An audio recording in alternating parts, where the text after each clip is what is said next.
Good morning, good afternoon, depending on where we are in the world. Yeah. This is Alejandro Salicrup. I am the general coordinator of this course of Integrative Oncology International course that is being held in Javeriana University in Bogota. We've had two very intense days and with a lot of participation at a point between participants in person and virtual, we've had about 600 people. So there is a great interest on integrative oncology. We've had people, professional, people in health, clinicians, oncologists, conventional medicines, nurses, and also researchers in the areas of microbiology, biochemistry, and also students of medicine and also basic sciences and the like. We've had participants from Colombia, Argentina, Brazil, Mexico, and several parts in cities in Colombia. So it's been a very fruitful course. This is our last day, and during the previous days, we've talked about, first of all, we had a definition of integrative oncology, its relevance in patients, the impact it might have in Colombia and in other countries in Latin America, and especially the importance of research. Yesterday, we talked a lot about research with the speakers that we had, Sloan Catering, and MD Anderson, two excellent cancer centers and other participants from Latin America. So we talked a lot about the need for support so that it is possible to give training to people in integrative oncology and also for research. And that's what this is all about. Today's session is going to be about. We are going to start with opportunities to strengthen training in research, what is called in English research training in integrative oncology, or in areas or disciplines that may be useful for integrative oncology. I'm going to have the pleasure to be the moderator, and I'm going to do that with Dr. Santosh Rao, who is the president elect of the Integrative Oncology Society, SIO, for its name in English. We've been talking about it during these sessions. And after that, we're going to have several panelists. We are going to have Dr. Patty Gravitt, who is the Associate Director of the Global Health Center of the National Cancer Institutes of the Health Institutes in the United States, NCI, NIH. We are also going to have Dr. Partha Basu, who's going to talk on behalf of IARC, the International Agency for Cancer Research. We're also going to have Dr. Daniel Gallego, who is an advisor in the University of North Carolina, and he's going to share with us some of the opportunities in Pan American institutions in Gadastra that he's been working. We will finish this session with, we have mentioned the importance of the new generations and the youth. We're going to talk to Dr. Margarita Correa, who also works at NCI and NIH. She is a Colombian doctor, and she's going to be talking about the young researchers, their challenges and opportunities. So it's going to be a very complete session. Each of them is going to have 15 minutes, and after that, we're going to open the floor for questions and discussion. Before I start, I would like to give the opportunity to Dr. Santos Rao, the elect president of the Integrative Oncology Society, so that he can talk about the opportunities he can see for training and technical support for people in Colombia and Latin America through the SIO. Santos, you have the floor.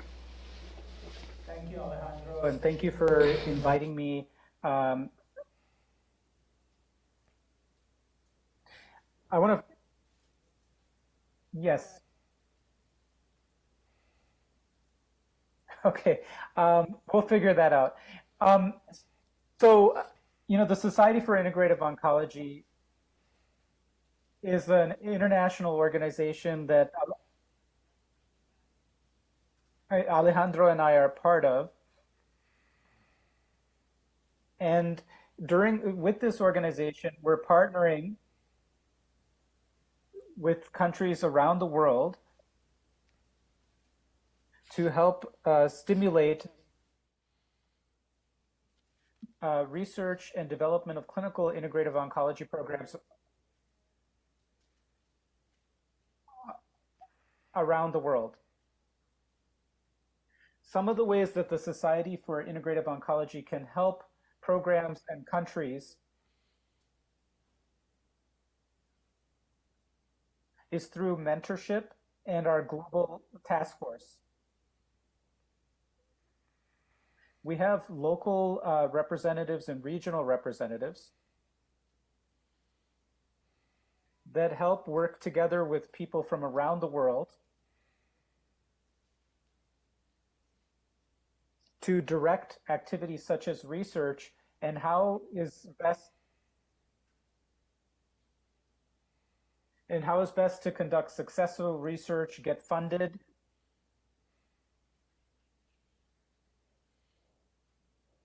Oh, I got you. So it's important that we have successful research because that is how we're going to move this field forward. And this field, integrative oncology, historically we've had research that hasn't been as impactful if it's not well conducted. And so I think even regionally, it's important to have really good research so that that can provide the backbone for further support as well as the better understanding of where this fits in regionally, because we know that each place, each country, each region, the people are different, the providers are different.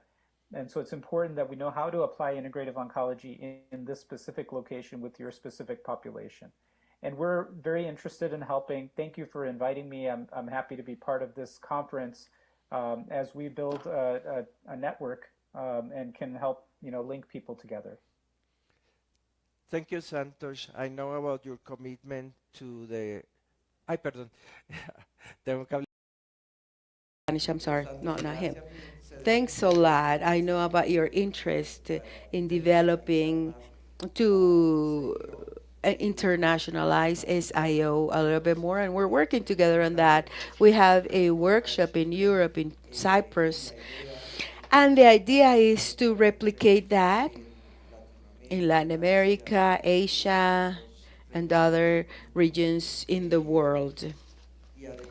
And besides that, the people the stakeholders are interested in supporting these international web sessions. There's one in June on June 7th, which is about education on integrative oncology, and we can connect you so that you can participate, all the people that are here in the course. Thank you very much, Santosh. Stay there, please stay tuned, because you're going to help me with the questions to those speakers. And now we're going to go to Dr. Patty Grave, who asked up until December 31st. I had the honor to work with her, and she's a person that I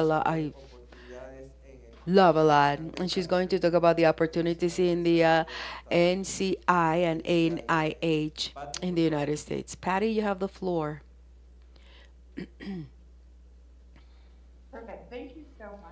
Excelente, muchísimas gracias, Alejandro. Y a todos ustedes, es un placer estar acá. Permítanme revisar si me escuchan. Yes, ma'am, we can hear you. Ok, perfecto. Es un placer estar acá y hablar acerca de qué es lo que está haciendo NCI para brindar apoyo al entrenamiento. This is, you know, we're not really dedicated specifically to integrative oncology, but I definitely think that most of what we're doing will help support the research in integrative oncology in general. I would, I'm just going to go back for 1 second and really like to thank Dr. Sudha Sivaram, who's our training lead at the Center for Global Health, for sharing some of these slides. I have nothing to disclose. And I'll just start by kind of, you know, something that you've probably seen throughout this conference, which is, you know, the global cancer burden in both incidence and mortality is really changing in terms of the demographics. And so what we're seeing and what's projected is that the largest increase in global cancer incidence and mortality is really going to start coming from low and middle income countries. And that's largely a result of the fact that we've conquered some of the infectious disease problems in these countries, and people are living longer, and we are able then to, so they're becoming more at risk of cancer incidence and mortality. Yet sometimes they don't have access to the same therapies that may be available in Western Europe and and North America.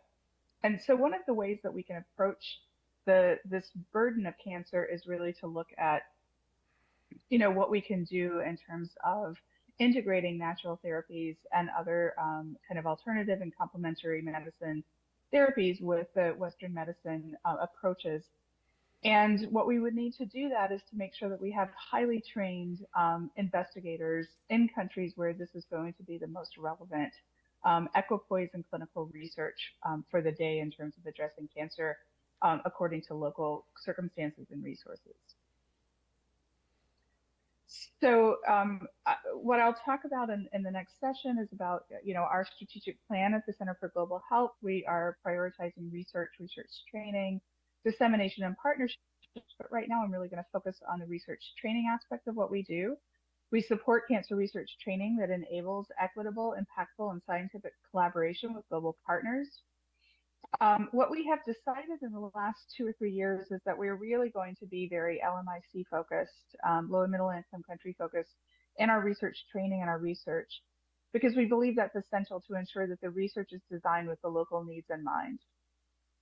And this is especially relevant, as I said before, for integrative oncology, where I think natural medicines and alternative therapies may need to be evaluated in combination with Western evidence-based interventions, or EBIs, or evaluated for efficacy where Western EBIs are not available. So we can't rely on some of the global kind of evidence-based recommendations in terms of best cancer care if those interventions are actually not available. And so I think this is a really strong opportunity for training to meet the needs of places where they are. So if we're looking towards a more comprehensive global cancer research training strategy, we first want to improve global cancer research skills. What we try to do at the Center for Global Health is to increase the access to key cancer training opportunities and access to core research skills. We do this through a variety of webinars, online training modules. And the second thing is to support global cancer investigators. And we do this in 2 different ways. So a lot of what we're doing is what we call extramural support, and that's to increase the global cancer applicants that to suitable NCI career development awards. So this is to make sure that investigators in countries that are not US based can actually apply for and receive funding to support their training and mentor training, sometimes with a US university and sometimes not. We also do strategic co-funding of Fogarty Fellowship Awards, and the Fogarty International Center at NIH is a really strong force in global investigator training. I think initially kind of focused on infectious disease, but increasingly focused on non-communicable diseases. And so this is another really strong place that we can support cancer research training, including integrative oncology, through our extramural applications. And that is, again, going directly to the investigators in country. The second thing that we can do is to support some of our intramural scientists. And one of the ways that we do this is through our short-term scientist exchange program, where we may be able to provide funding support for a scientist in an LMIC country to come and train with intramural investigators. And what we mean by that are investigators who work in their own laboratories funded by NCI and under the NCI umbrella. And really what we want to emphasize in the short-term scientist exchange program is really to develop the leadership in integrative oncology and other areas of cancer research, so that you can train with people who are doing this very actively in the United States, and then bring back those principles of scientific research excellence and leadership to their own countries, and then allow that to build more of a program within different countries, and so that we can have the same kind of excellence everywhere that we might have always attributed to the United States or Western Europe. The second thing is to improve support for international intramural trainees or trainees with global cancer research interests. And so you'll hear at the end of this session one of our favorite fellows who started an actual global health interest group intramurally within NCI of people who are really interested in applying the cancer research philosophy that we have and the tools and the experiences that we have to the fellowship program. And the last thing is to build global cancer research environments. So this is to provide research funding directly to institutions in LMICs where we can provide the support that the cancer research training can really thrive locally and not require people to send their investigators abroad for training. So we do this through a variety of mechanisms. NCI has just awarded 2 cohorts of the D43 grants, which are institutional training grants, and I'll speak a little bit more about those. We do support global oncology at NCI designated cancer centers, which allows for collaboration. And particularly in the Latin American populations, a lot of our border states, including Texas, California, really are very actively engaged with our partners in Latin America and the Caribbean, because so much of the cancer issues that we need to face in the border regions of the United States really apply and are very important in terms of both culturally as well as kind of what we were able to do. The last thing that we do is we leverage HIV and other investments, including working through PEPFAR. So one of the things that I would like to say is that all of our funding opportunities for cancer research training are found on the NCI Center for Global Health website. So this is just a screenshot. This is the URL that you can reach. And if you just click on the research training, you can see active funding opportunities, as well as we're continuing to try to improve this website to be able to link to different kind of online training opportunities as well. So in terms of the things, just to give examples of what we've done to improve global cancer research skills, we do have implementation science training. Here's the URL to some of the training events in implementation science. These are online, both sometimes as independent webinars, but also some online on-demand training courses, such as the TIDARC, so that you could really understand some of the concepts around implementation science from anywhere in the world. We also provide funding, and I think this is really important for the integrative oncology community, especially as you might want to look at regional conferences to really support kind of coming together and sharing knowledge, is our R13 conference grants. This is the URL to look at that program announcement. This is just an example of where we funded different conference grants in African Cancer Leaders Institute, Improving Breast Cancer Management and Outcomes, Global Health Catalyst Summit. And importantly, this is one that's going directly to investigators in Mexico for an international conference on cancer health disparities. So these are open to foreign investigators, and we really encourage people to look at these conference grants and apply, because this is really like the best way that you can have some support to convene and share knowledge and really ideate on what you can do to improve your cancer research focus around global integrative oncology. We also have Cancer Research Training Awards, or the CERTA Fellowships, and that's something that I think Maggie will talk about. But we will have, and this is the URL to get there. This is an excellent opportunity for people to come and work directly at NCI, have some very intensive training around cancer research, and then be able to take that back to their home country. And finally, we do a lot of co-funding of Fogarty International Center's R25 research ethics programs. And here are some of the examples of that. So we also try to support individuals in terms of global cancer research investigators, and we have two primary opportunities that provide 3 to 5 years of mentored research training in global cancer research. There's the Fogarty International Research Scholar Development Award, or KO1. Here's the URL to that. That's available to U.S. citizens or permanent residents, but they must have U.S. and LMIC co-mentors and spend at least 50% time in the LMIC countries.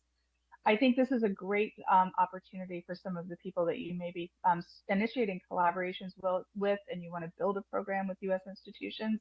This is a great way to support that initial work. And secondly, we have through the Fogarty International Center, the Emerging Global Leader Award, or K43s. Those are available directly for funding to support LMIC citizens at their own institution. And again, they must have US and LMIC co-mentors and spend most of their time in the home countries. But these are incredibly helpful awards to really support individual development of people who want to work collaboratively in global cancer research. These are just examples of the things that we've supported through both the KO1 and the K43 awards. And you can see that they range from very basic kinds of research. This is looking at metabolic syndrome and epigenetic markers of breast cancer in Nigerian women, to something that's far more, clinical and translational. For example, looking at a clinical prediction rule for identifying South African colorectal cancer patients who will fail to engage in oncology care. I think that we don't really have a lot that's coming in to these programs with people who are really interested in integrative oncology. I really encourage this group to look at this, and I really encourage our Latin American colleagues to look very carefully at this, because this is something that we really want to try to do more in terms of supporting this region. We also have the Fogarty's D43 Global Health Fellows and Scholar programs. So the Launching Future Leaders in Global Health, or the Launch Research Training Program, is a one-time, one-year mentored research training supplement. Trainings are put forth by the funded consortia, and so these are supplements at NCI are basically additional funding that attach to current awarded grants. And then we have the short-term scientist exchange program, which I talked about before, which promotes collaborative research between established NCI intramural investigators and foreign scientists to enhance global cancer research capacity at international institutions by training more advanced investigators in global cancer research leadership and skill building. So this is another opportunity that I really encourage all of you to take a look. And finally, the Building the Global Cancer Research Environments institutional training grants awarded to US LMIC collaborations through the NCI-sponsored G43s. These are far more targeted to cancer research than the Fogarty grants, which are kind of all comers across NIH. Here we want to build on collaborations in global cancer research and training.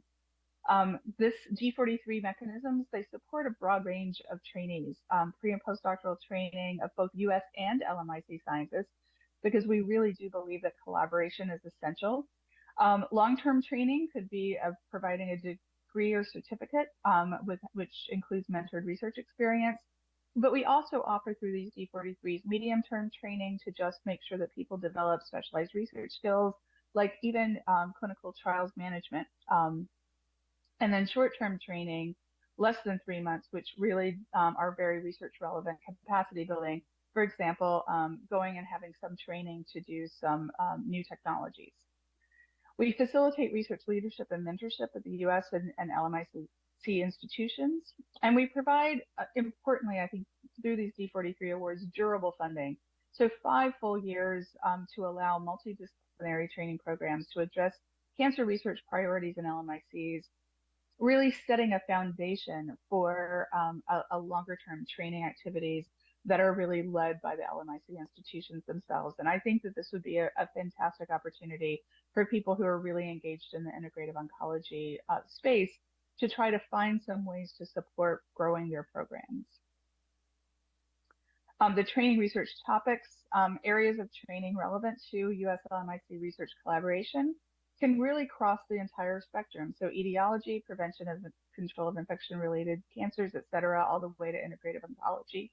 And critical areas essential for successful global research collaboration are something that we really do emphasize, and that is the difference between kind of the ethics and regulatory issues between the US and the LMIC countries.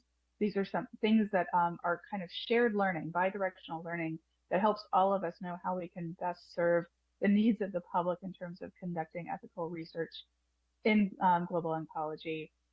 We share good clinical and laboratory practices, and we also try to provide important training and cultural competency and humility, and that's an area that we know that we continue to try to improve.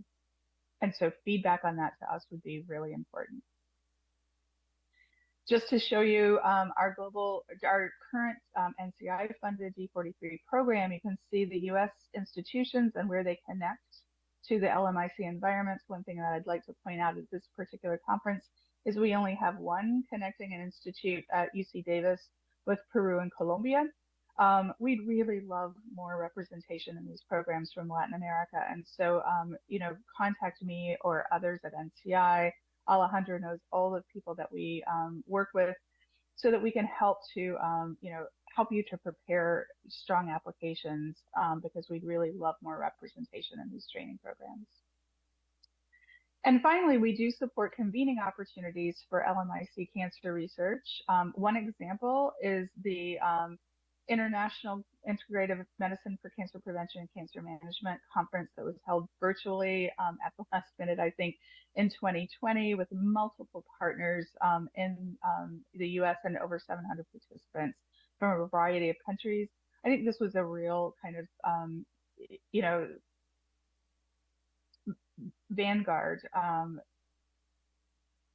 conference that Dr. Salagroup really led with many colleagues, and we'd love to continue to participate in things like this. We also have our annual symposium on global cancer research that we organize around the conference for the colleges and universities and global health conference. And so I think that for both of these things, these are other venues where the National Cancer Institute in the United States is trying to promote global cancer research. And so with that, I'd just like to thank you so much for inviting me. I'm so sorry that I couldn't be there in person. This is my email address, and also the way that you can contact us through the cancer.gov website, and please do reach out if we can be of any help. We really encourage, we want to support all of the work that you guys are doing in terms of training new investigators and really moving the areas of integrative oncology forward. So thanks so much. Thank you very much, Patty.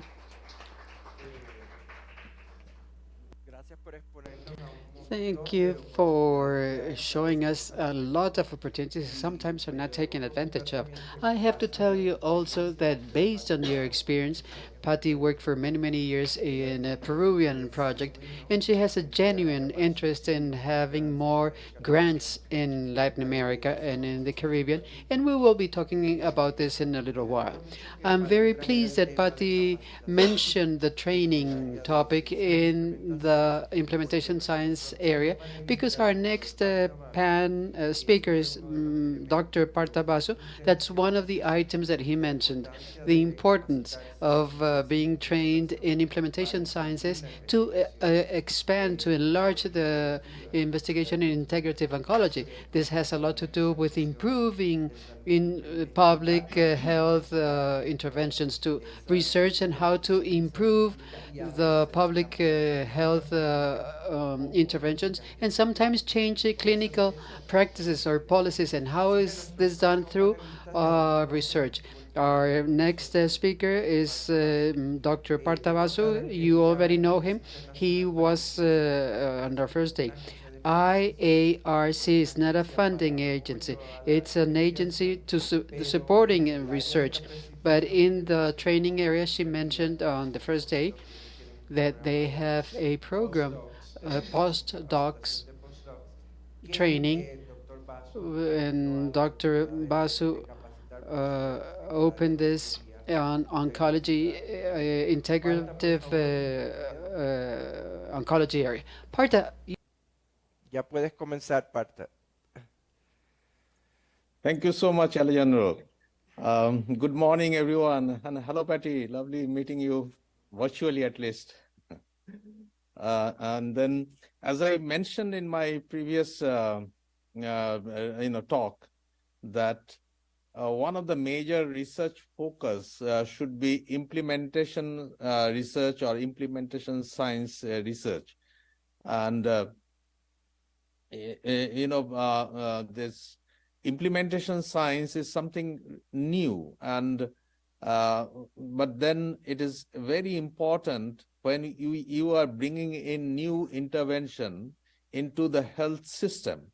So let me give you an example from one of our studies, and then I will discuss how IAC can collaborate with different institutions.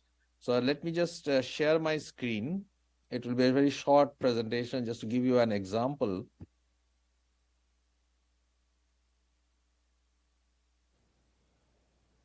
So this is an implementation research study that we are implementing in India.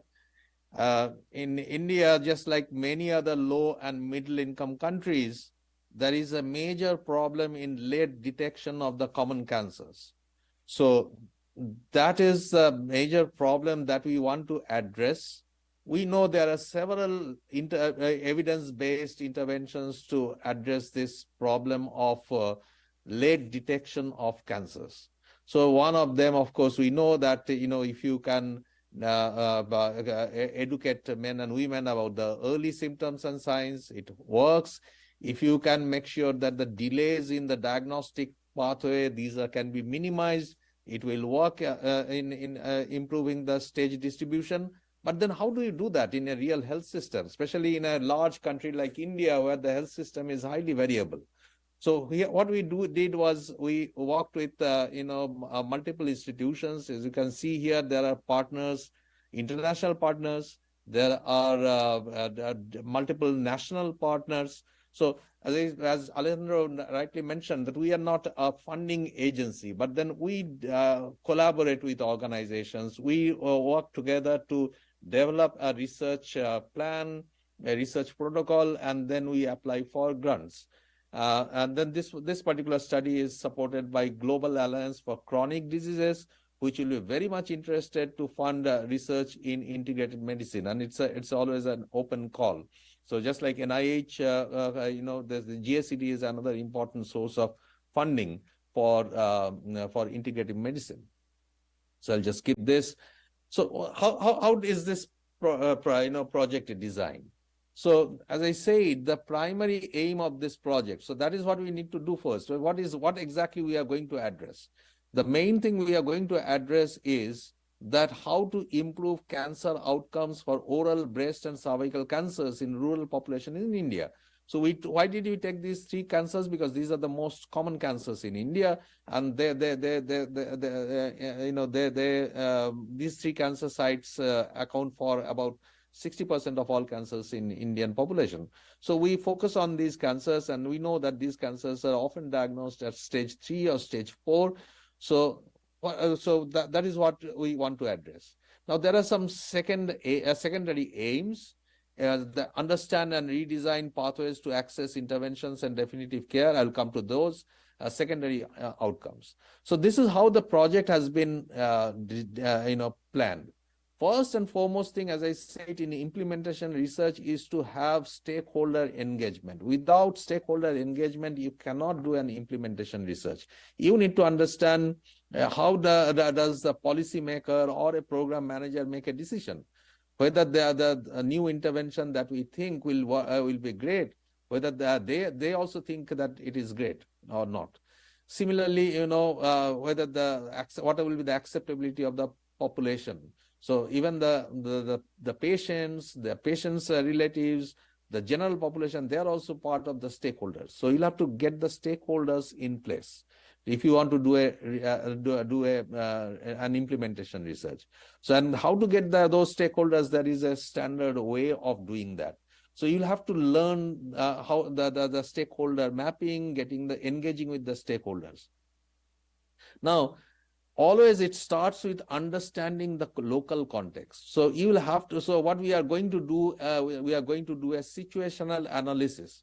And situational analysis is, what kind of health service exists there, whether that, the interventions that we are thinking about, whether they are already existing or we have to bring in new interventions.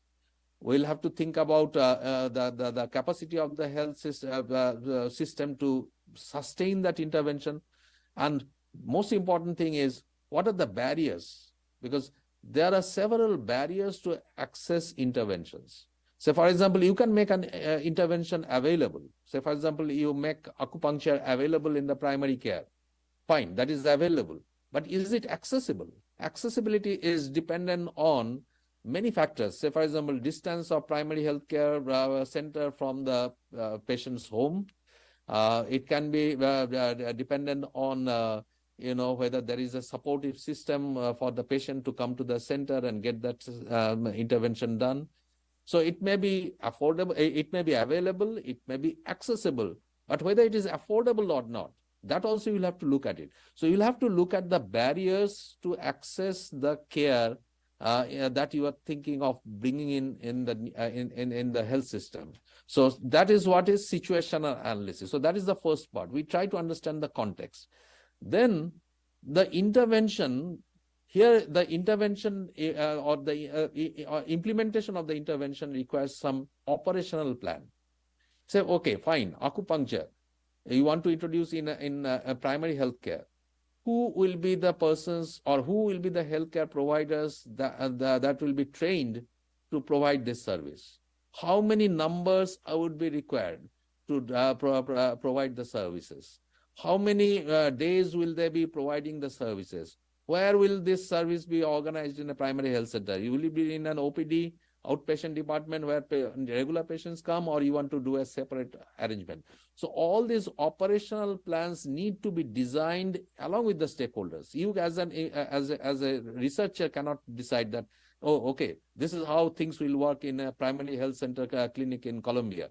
You will have to bring in, discuss this with the clinic manager. You'll have to discuss this with other providers, or maybe even with the patients, what they prefer.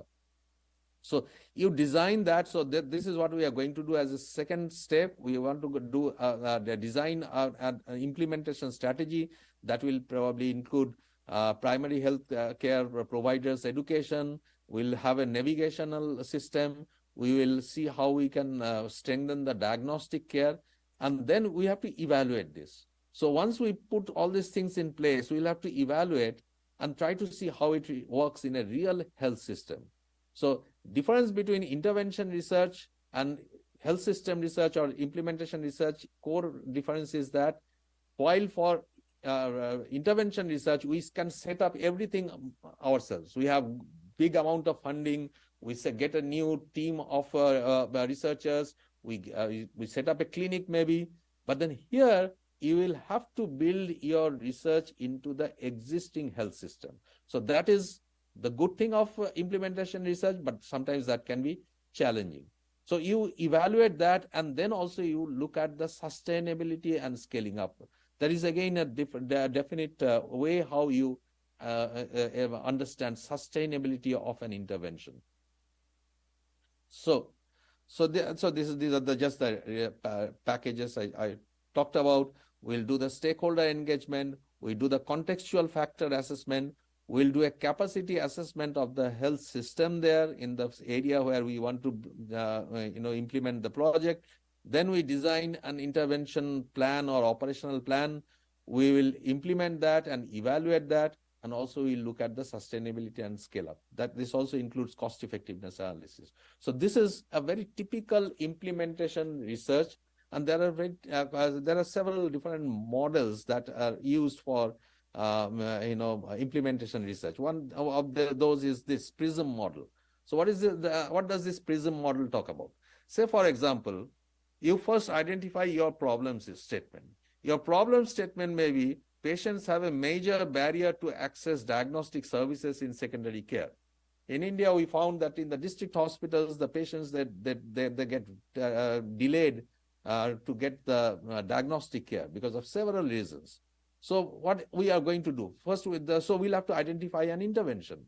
So when we identify an intervention, we definitely will have to take the patient perspective. So whether that intervention has been shown to be effective among the patients, whether that intervention is acceptable and other things. But then we'll also have to take into care the organizational perspective. If you don't plan this, if you don't understand what the program leaders are thinking about, program managers are thinking about, staff they're thinking about, your intervention will never be incorporated in the routine health system. So this is, again, I think a major problem in integration, or when we are talking about integrative medicine or integrative oncology. This is a major problem. We have never thought of it in a holistic manner. We have just thought about it as just as an intervention. But then we'll have to now think in a broader way and try to understand the patient perspective as well as organizational perspective. Now you have this intervention, but then this intervention has to be incorporated in the routine health system, where again, you will have to assess the organizational characteristics, you will have to assess the patient characteristics. Even there are many things that are outside of this health system environment. Say, for example, if we are talking about district hospital level services, there are many things that can be external to that district hospital.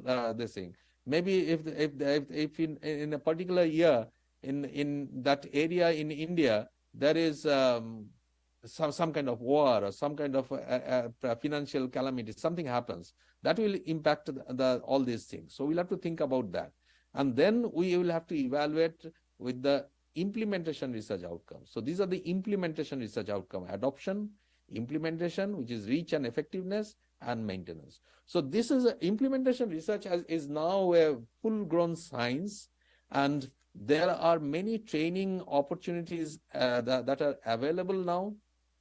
There is a training program for the NIH has an implementation research training program. WHO, if you go to the WHO site and look for implementation research, you will get that implementation research module, which is freely available. At IARC, we have plans to develop an implementation research training program, more hands-on training, along with the King's College London, especially taking advantage of the 3 implementation research studies that we already have. So maybe we can keep this discussion ongoing. So I'll stop here. Thank you so much. Marta.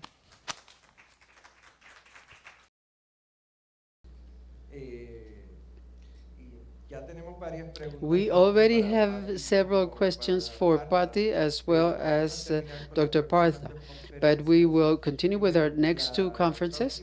The next conference is given by Dr. Daniel Gallego, who also participated on the first day, and he's the advisor of a program of integrative medicine, University of North California, and has been advisor also in the integrative medicine for the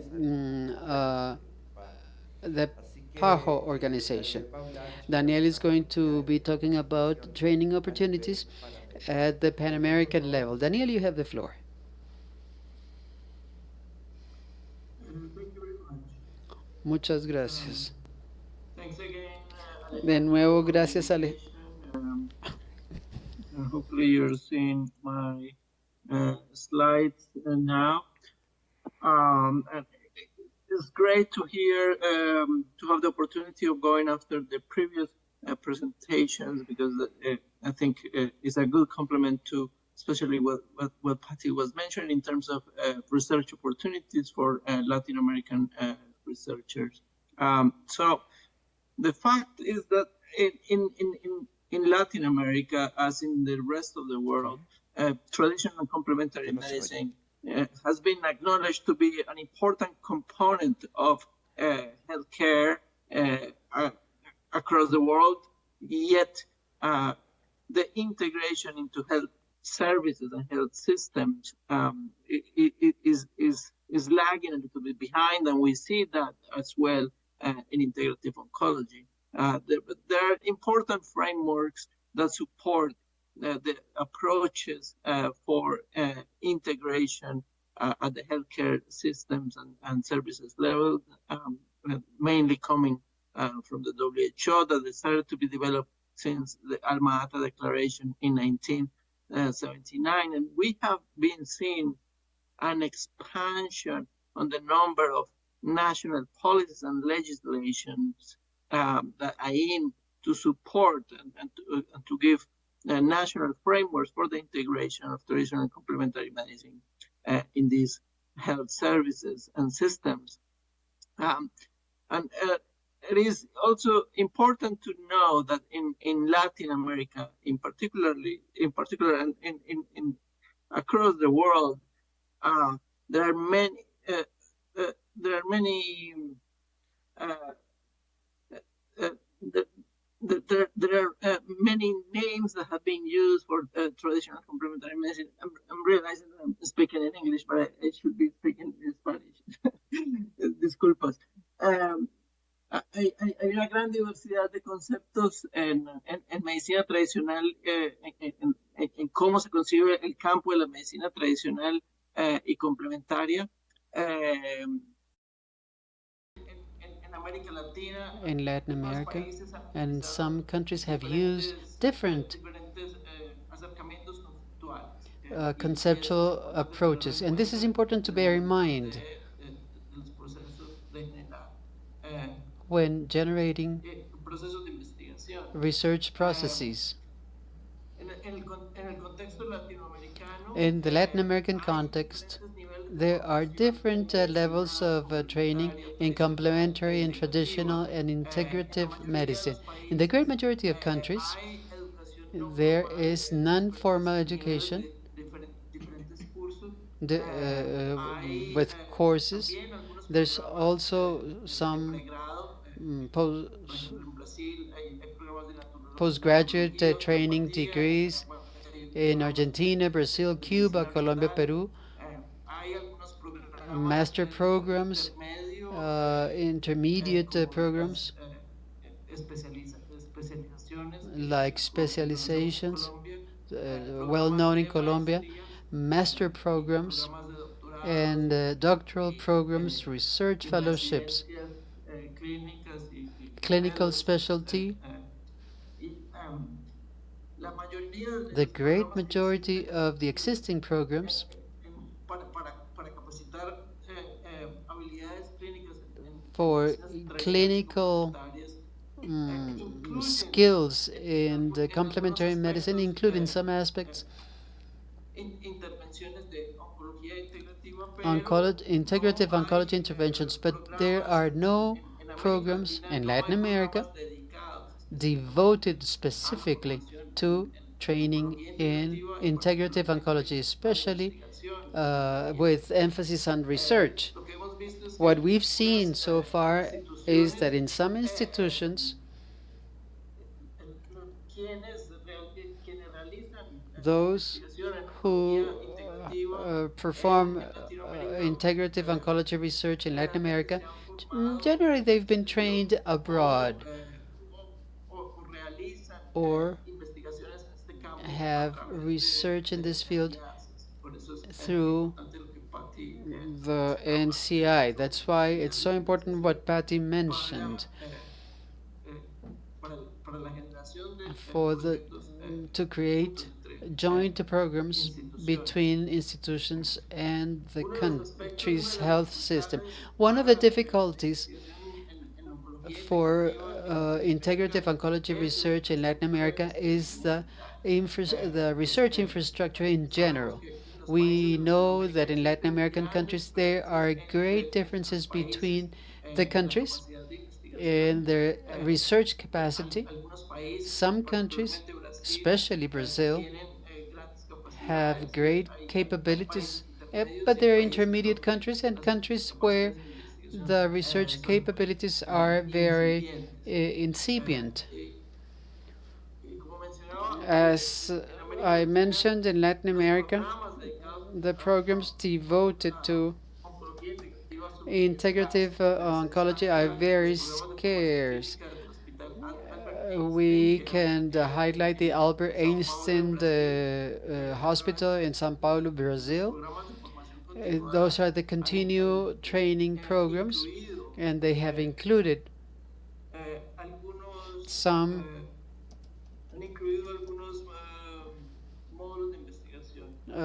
research modules.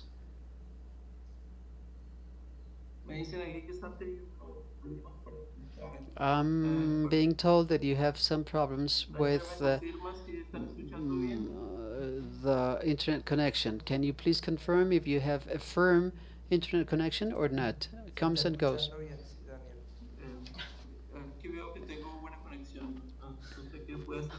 Daniel. I don't know what No, se is escucha bien, happening no se with the preocupen. sound. Well, go ahead, doctor. It's okay. In Brazil, some other initiatives have been financed and promoted by the National Cancer Institute and have included some aspects related to integrative oncology research.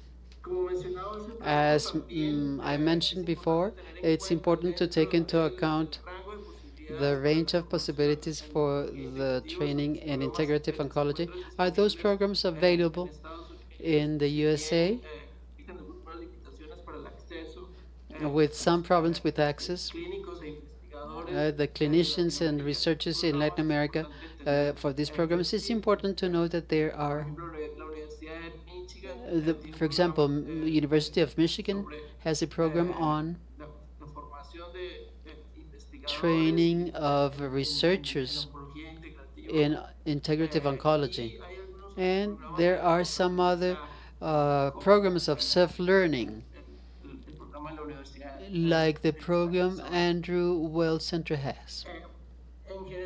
In general, the great majority in the USA, there are an important number of fellowship programs for clinical specialists, that many of them include training modules on integrative oncology, and some of them specialized in research.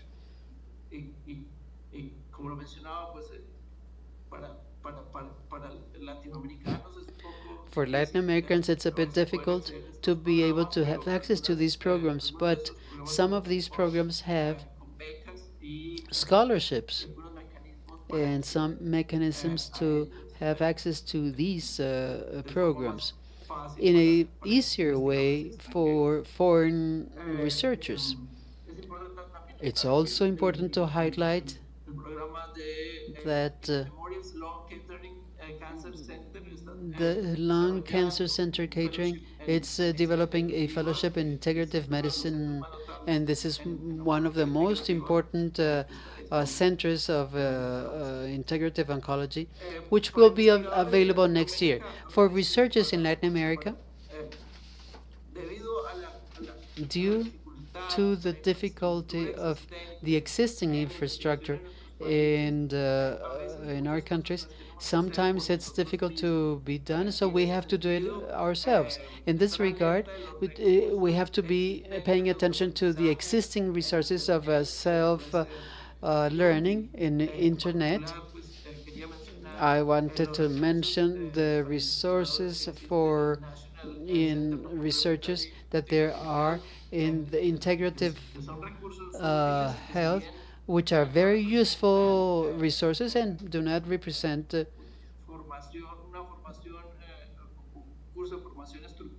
structured course for researchers. But these are tools that can help to go forward in the uh, clinical investigators. For those of you who are interested, I also mentioned that another important part of resources is the National Cancer Institute, NIH. You can have access to this. The Integrative Medicine, Cancer Prevention, and Cancer Patient Management Conference Alejandro organized in the National Cancer Institute. We had the opportunity to have a panel on the collaborations to go forward in integrative oncology research. I invite you to check the videos as a result of that panel. And please note that the importance of the collaborative efforts to advance in the integrative oncology research, especially, and this applies to all concepts, but in special to the Latin American concepts, contexts, the generation of alliances with organizations within the countries and outside the countries. That's very important. The spirit of collaboration, very important in order to advance and generate self research programs and training, self-training research. That those strategic alliances have allowed to have incentives and collaboratives that end up in the possibilities of generating and strengthening the capacities for research and generate some evidence. Here we have another example of a collaboration of an institution, Gabriel Lopez, who has been in several of these spaces in this event, and an example of a collaboration that he had with the colleagues in Chile. And as I understand, there are some initiatives to collaborations in Colombia too, into the future. As I said, as Alejandro said, the colleagues of the SIO, this is also a very significant and important space for those of you who are interested in moving forward in research in this field, to have access to resources and to extend the networks and be able to generate collaborative partnerships and events. And there are other institutions such as Cochrane Complementary Medicine that also offer some resources, and some other societies that have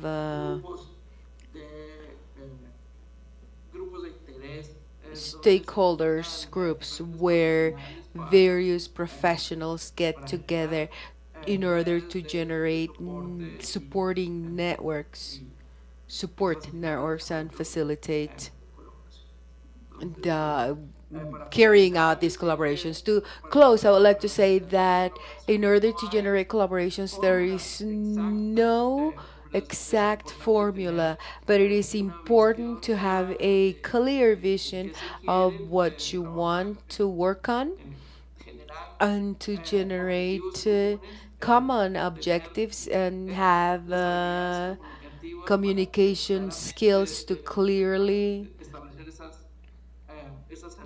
establish those partnerships and handle expectations properly so that results can be generated. Thank you all very much, and I will be around for questions at the end. Thank you, Daniel, for exposing us to that range of opportunities for the Western Hemisphere, including Latin America and the Caribbean. So we're going to close this session before going to questions with something regarding young investigators, researchers. When you start in this job, it is always it is always difficult to break the ice. And today I have found that besides having barriers, there are a lot of opportunities. And we wanted to invite a Colombian researcher who works at National Institute of Cancer in the United States to talk a little bit about those challenges and opportunities that are available for young researchers. Margarita Correa. Margarita, you have the floor. She was going to be here in person, but when she arrived in Bogota, she got the Bogotana cold, so she's at home. Margarita, you have the floor. Thank you, Alejandro. Good morning, everybody. Just to confirm that you can hear me? Yes, we can hear you. Yes, we can hear you. Good morning, everybody, and thank you very much to the organizers for this invitation. As Alejandro said, I had planned to be there with you. I am so sorry I wasn't able to make it. I'm sorry, but I am really thankful for the opportunity to share with you on the panel. The perspective I'm bringing today is more a personal one from my professional journey. As I said, my name is Margarita Correa Mendez. I am working in the internship in the National Institute of Cancer in the United States, and now I'm here. I'm going to share my perspective on the challenges and opportunities. I would like to start by telling you about my professional journey and my area of research that has also, I've also felt very happy to hear that today. And this is just to give you some context about the perspectives that I will share today that, as I said, are related to my personal experience and my allied position. After that, I will talk about challenges, funding, mentorship, and institutional support, finding opportunities, and some resources that I have found are very useful. And also, the opinions that I am going to express today are my own opinions, and they do not represent the opinions or perspectives of the National Cancer Institute of the United States. I wanted to show this image to show that my professional journey has not been linear, something that I have seen in many researchers, myself included, seeing that as a challenge. And I think it is important to change that narrative and start thinking that an ideal professional path does not have to be linear, and it is good to go after what you feel passionate about and change whenever it is that you find it necessary. And also the various perspectives and areas of knowledge that we bring, but as a result of the various steps that we have taken, are a very important win. I am a biologist. I started my career at Los Andes University. I worked on different cellular differentiation process in the United States, and then I did a total pivot of my career, and then I went to get my postdoc training in public health and implementation sciences, thanks to a fellowship on the cancer prevention program from the National Health Institute in the United States, and I will give you more information about that in a minute. And in general, my area of research is related to working with communities and health systems to improve the programs to prevent and improve these programs in Latin America. And I do that by working in the Center for Global Health and Implementation Science team. And this is just, I hope I am not going to repeat myself. This is just to expand a little bit in the area of science of research, which investigates the factors that have an influence on using this in real life. And this is to maximize the health benefits in the health of the people in general. So one question that we always ask in the implementation sciences applied specifically to integrative oncology is what strategies that are informed by the social cultural context facilitate using the integrative medicine factors in are actually used, and it is important to have participative actions that have the influence of several actors of the process. And another question that is fundamentally in our work is what is necessary to improve the scope of these interventions, and they get to reach the populations that need them the most. So, getting into my topics, one of them is the challenges faced by young researchers. I wanted to use this image that was from an event that was led by the Global Health Center that was specifically focused on developing capabilities, and the attendees were asked about what are the challenges to start a career in global health. And as you can see here, we have several, many are related, but I wanted to focus my opinions on three specific points: funding, mentorship, and institutional support. So it is clear that an essential part of our career is getting funding for our research. But for young researchers, myself included, it might be very difficult to know where to start. How can we identify what are the mechanisms that are available, not just at the national but also at the international level? And Patty talked about these mechanisms a lot, and she gave very important resources. But it is also important to recognize that to be effective and competitive in this funding mechanisms, it is a learning process, and especially when it is in a foreign language. I come from one of the institutions where research is funded globally, and it is clear that many of these funds go to countries where English is the main language. These analyses have also showed that identifying and having collaborators that can check and strengthen this application process is important, so that what we are writing is successful, and in a way we know how to write properly depending on the agency that is generating that funding mechanism. We also know about the importance of participating in conferences for professional growth, but it is important to emphasize that one of the challenges is cost. And many times when these conferences are held, for example, in the United States, it is almost impossible to attend. And again, amplifying the invitation to have regional conferences and to facilitate attendance of young researchers. These two things are connected to the importance of having good mentorship for a young investigate researcher. Right now, I have excellent mentors, but it's not been the case all the time. And there are cases that I have heard of collaborators where they haven't had any good experience. So that's why it is necessary to generate spaces where it is promoted, trained to have a constructive mentorship relationships where the mentor recognizes that the role is fundamental, and that the role is to prepare and help grow the career of the young investigator researcher, instead of having the young researcher having helping the mentor grow their career. It is also important that this young researcher knows how to build and mentor network and identify the sponsors or the people that are going to mention our name when there is the opportunity for worker professional growth.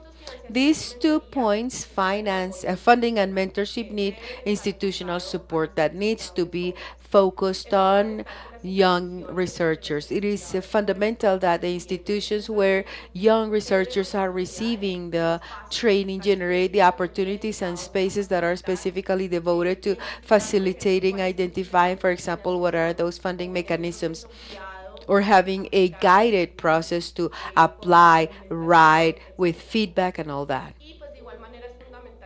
Also, it is fundamental for the institutions to to promote this research of the young professionals, so that these relations are equitable and fair. Now, going to opportunities, personally feel that the approach and focusing the scientific priorities regarding equality, diversity, inclusion, and reduce disparities is an opportunity that is important, that as we know, has generated a lot of funding mechanisms. That has resulted in a greater interest in recognizing the importance of setting collaboration networks where the young researchers are included regionally and globally. That's also resulted in a greater recognition of the global entities, and that has accelerated the role played by these agencies, that will result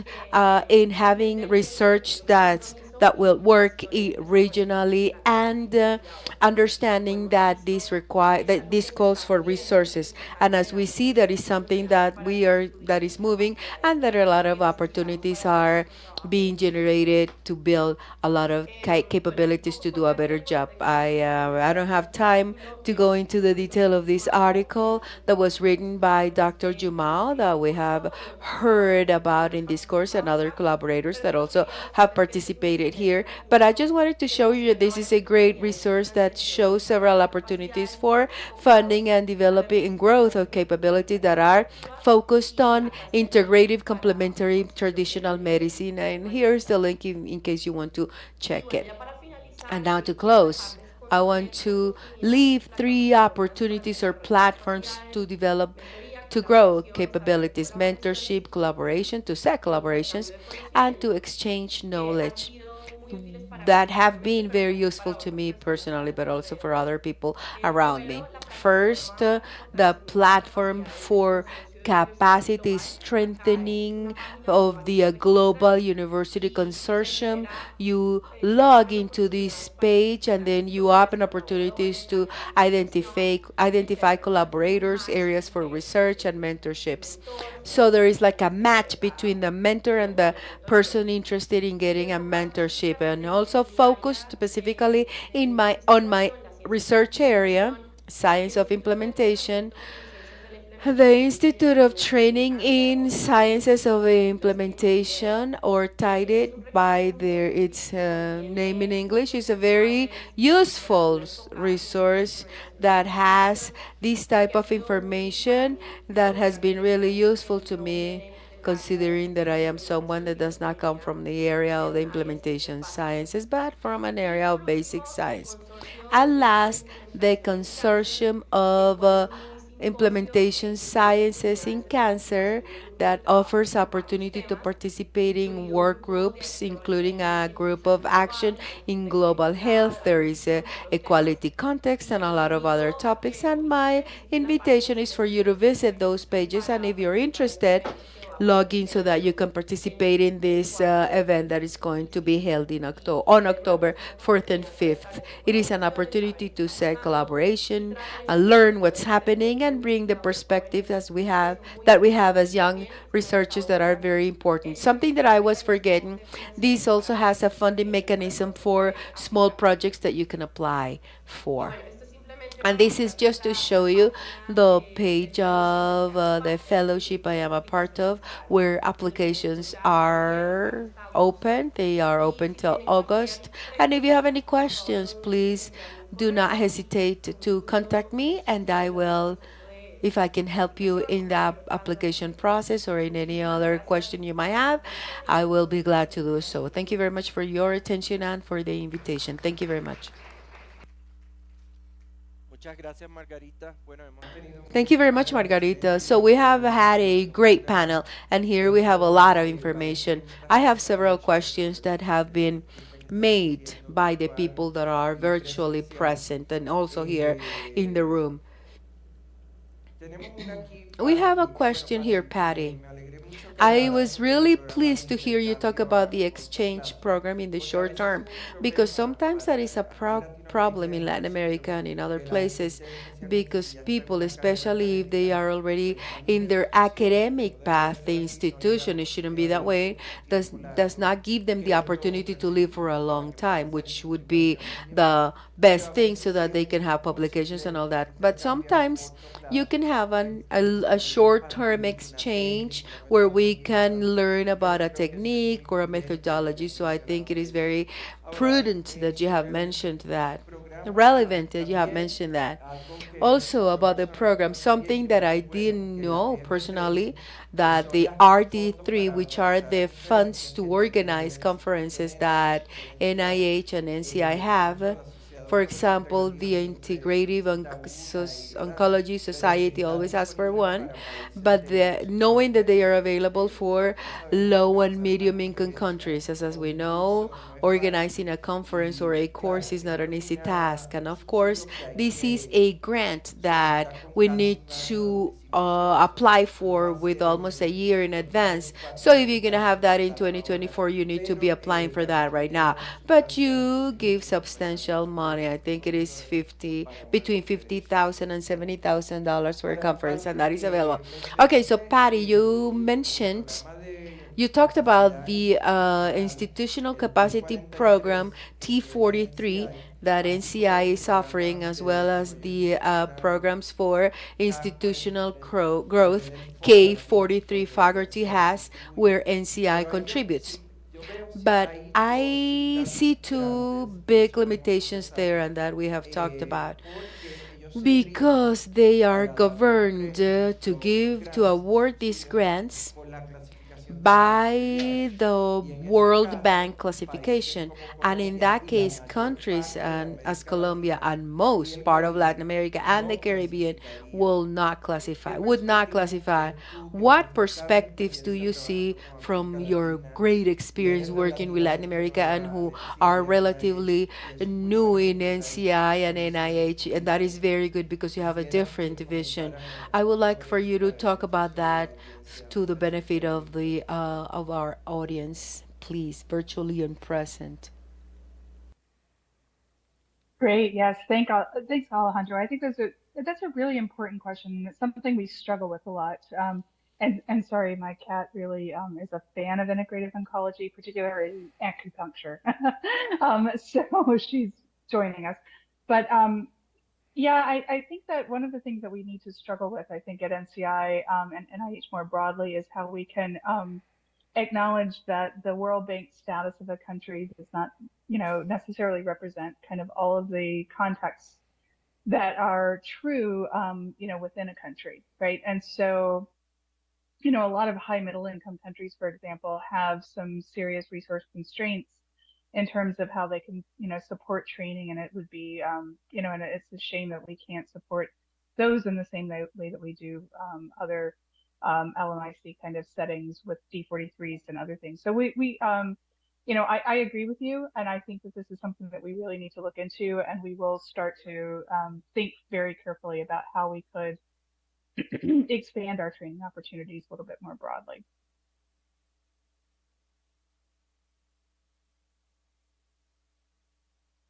The implementation I know you are really involved with those together with other program officers of the NCI. Do you think that in this case, for training and implementation, is it going to be more open to Latin American countries and Caribbean countries? What do you think about this? What is your vision on? So I think I might have missed the translation from the very first part, but I think you're asking about the implementation science training for Latin American and Caribbean countries. And we're really thinking very carefully. One of the things that we've implemented, for example, in the last year and a half at NCI, is to make sure that for important training programs and webinars and conferences, that we are offering simultaneous translation. I think that's a really important part to meet people halfway. And then we are taking stock of our implementation science training and how relevant it is, because a lot of it's been developed for a domestic setting.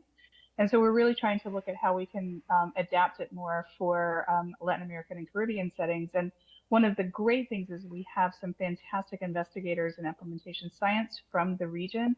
We have many people from Argentina and Mexico and other places that, and Peru, who are really kind of leading the way in terms of advancing implementation science in the region. And I think what we want to do is to really start to get a regional hub that we can build on. And one of the things that we're trying to develop from NCI is something called the Systems Innovation Network for Cancer Control, where we're really trying to find mechanisms to fund implementation science to embed within the health systems themselves. And we're really focusing our start, fortunately, in Latin America. And in that way, I think we've got the opportunity to really have the implementation science training kind of advance in real time with real life experience and not just academic kind of training. And I think that's what's really going to move the needle for us. Eso, Va a lograr un es gran bueno cambio que para traigas nosotros. That is good that you bring this point of the hubs, because when Daniel was presenting the various opportunities, he talked about how limited that is to support training in integrative health from Latin American countries. But I do think that I need to make a comment about that and say that Brazil has a great interest between the Sao Paulo University, which might be the best in Latin America, the Integrative Health Consortium and the National Cancer Institute of Brazil in becoming a hub to support research in integrative health, especially in on integrative oncology and implementation sciences. This is important because if you remember, the first day Brazil is one of the few countries that has been able to adapt integrative health and integrative oncology practices to the universal health system, but that has come with research and evidence so that they can implement that. So this is a very good example of implementation sciences and how things can be done regarding integrative oncology.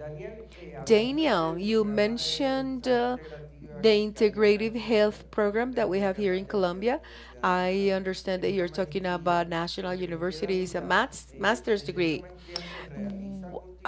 The question is, is any research happening from that master's thing program? Could you talk about that? And is there anything about integrative oncology in that master's degree in National University of Colombia? Do they offer anything like that?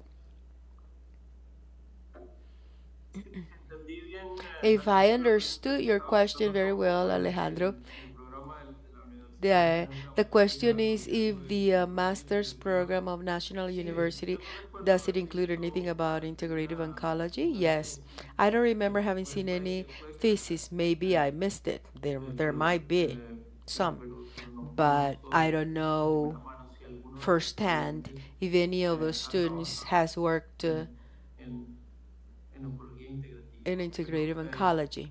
pero en general lo que But hemos in visto general, what we have definitivamente seen in Latin America los is programas that que hay out of the disponibles, programs that are available, básicamente basically, lo que no, no what hay programas since there aren't exclusivamente dedicados para programs that oncología are integrativa. exclusively devoted on El integrative interés oncology, es the fundamental, interest is fundamental. fundamentalmente el interés personal It's fundamentally it de is the los personal investigadores interest of the y researchers estudiantes and the lo students que, what lo que permite que alguien has allowed for dedique su someone tesis de to maestría o de do their posgrado o master's de thesis doctorado or doctoral al tema. thesis Eh, on that Entonces, lo que topic. hemos So what visto we en have general seen in general es pues, is that que son los they are it estudiantes is the que tienen students, intereses the ones particulares that have los specific que and son private their own a interests, nivel the ones that have trabajo en conjunto. allowed to actually have Pero some déjame works on aclararte, that. Let me clarify eh, that, Daniel. entiendo que puede I ser understand that it could iniciativa del be estudiante by si the quiere initiative of a buscar un student if they are enfoque interested in integrativo, integrative pero la oncology, limitante but the que la limitation there is, universidad for example, in National no hay University. recursos Why is that? Because they o don't have the son resources, pocos or they don't los have que the trabajan en esa professors área, or the tutors working on that area. I just want to understand better how it works.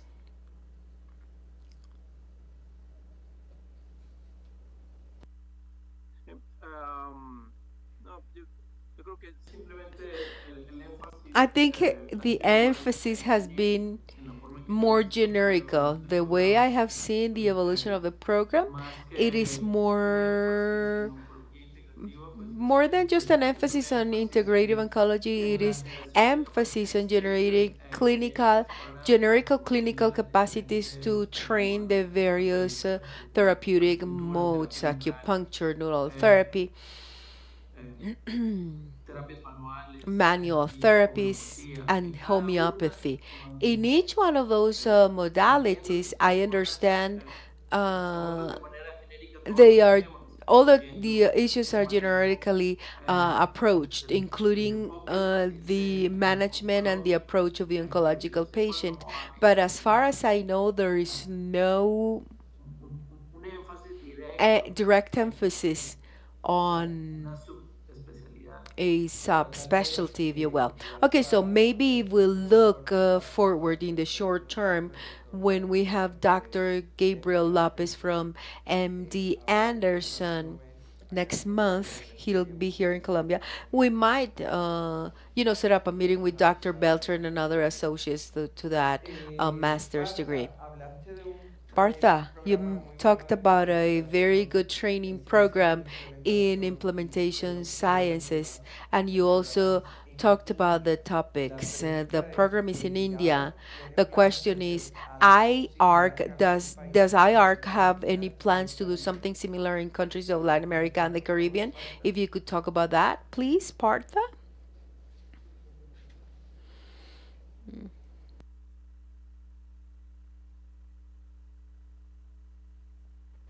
Marta, are you there?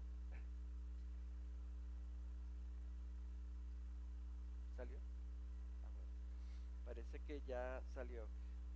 Margarita, comentaste del programa Margarita, you said something about the de fellowship la program that you have, actualidad. you currently ¿Será que have. nos comentaras este Please, programa could you elaborate a little bit abierto on, a personas is that program open de todo el to mundo? people from Quiero decir, aun si no tienen la ciudadanía everywhere, o la tarjeta de even residentes though en Estados Unidos? if they don't have the U.S. visa or residence visa?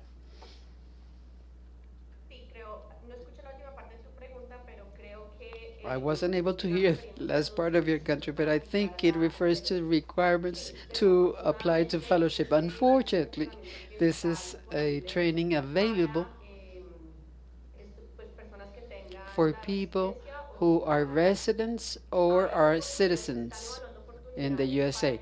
We There are some opportunities being assessed to give it to the students, and there are some agreements with some countries, specifically with Costa Rica, where they're facilitating access to the fellowship not only for people, let's say, to go over the visa requirements. And this program is open to doctors, physicians, doc doctorate sciences, and other types of studies.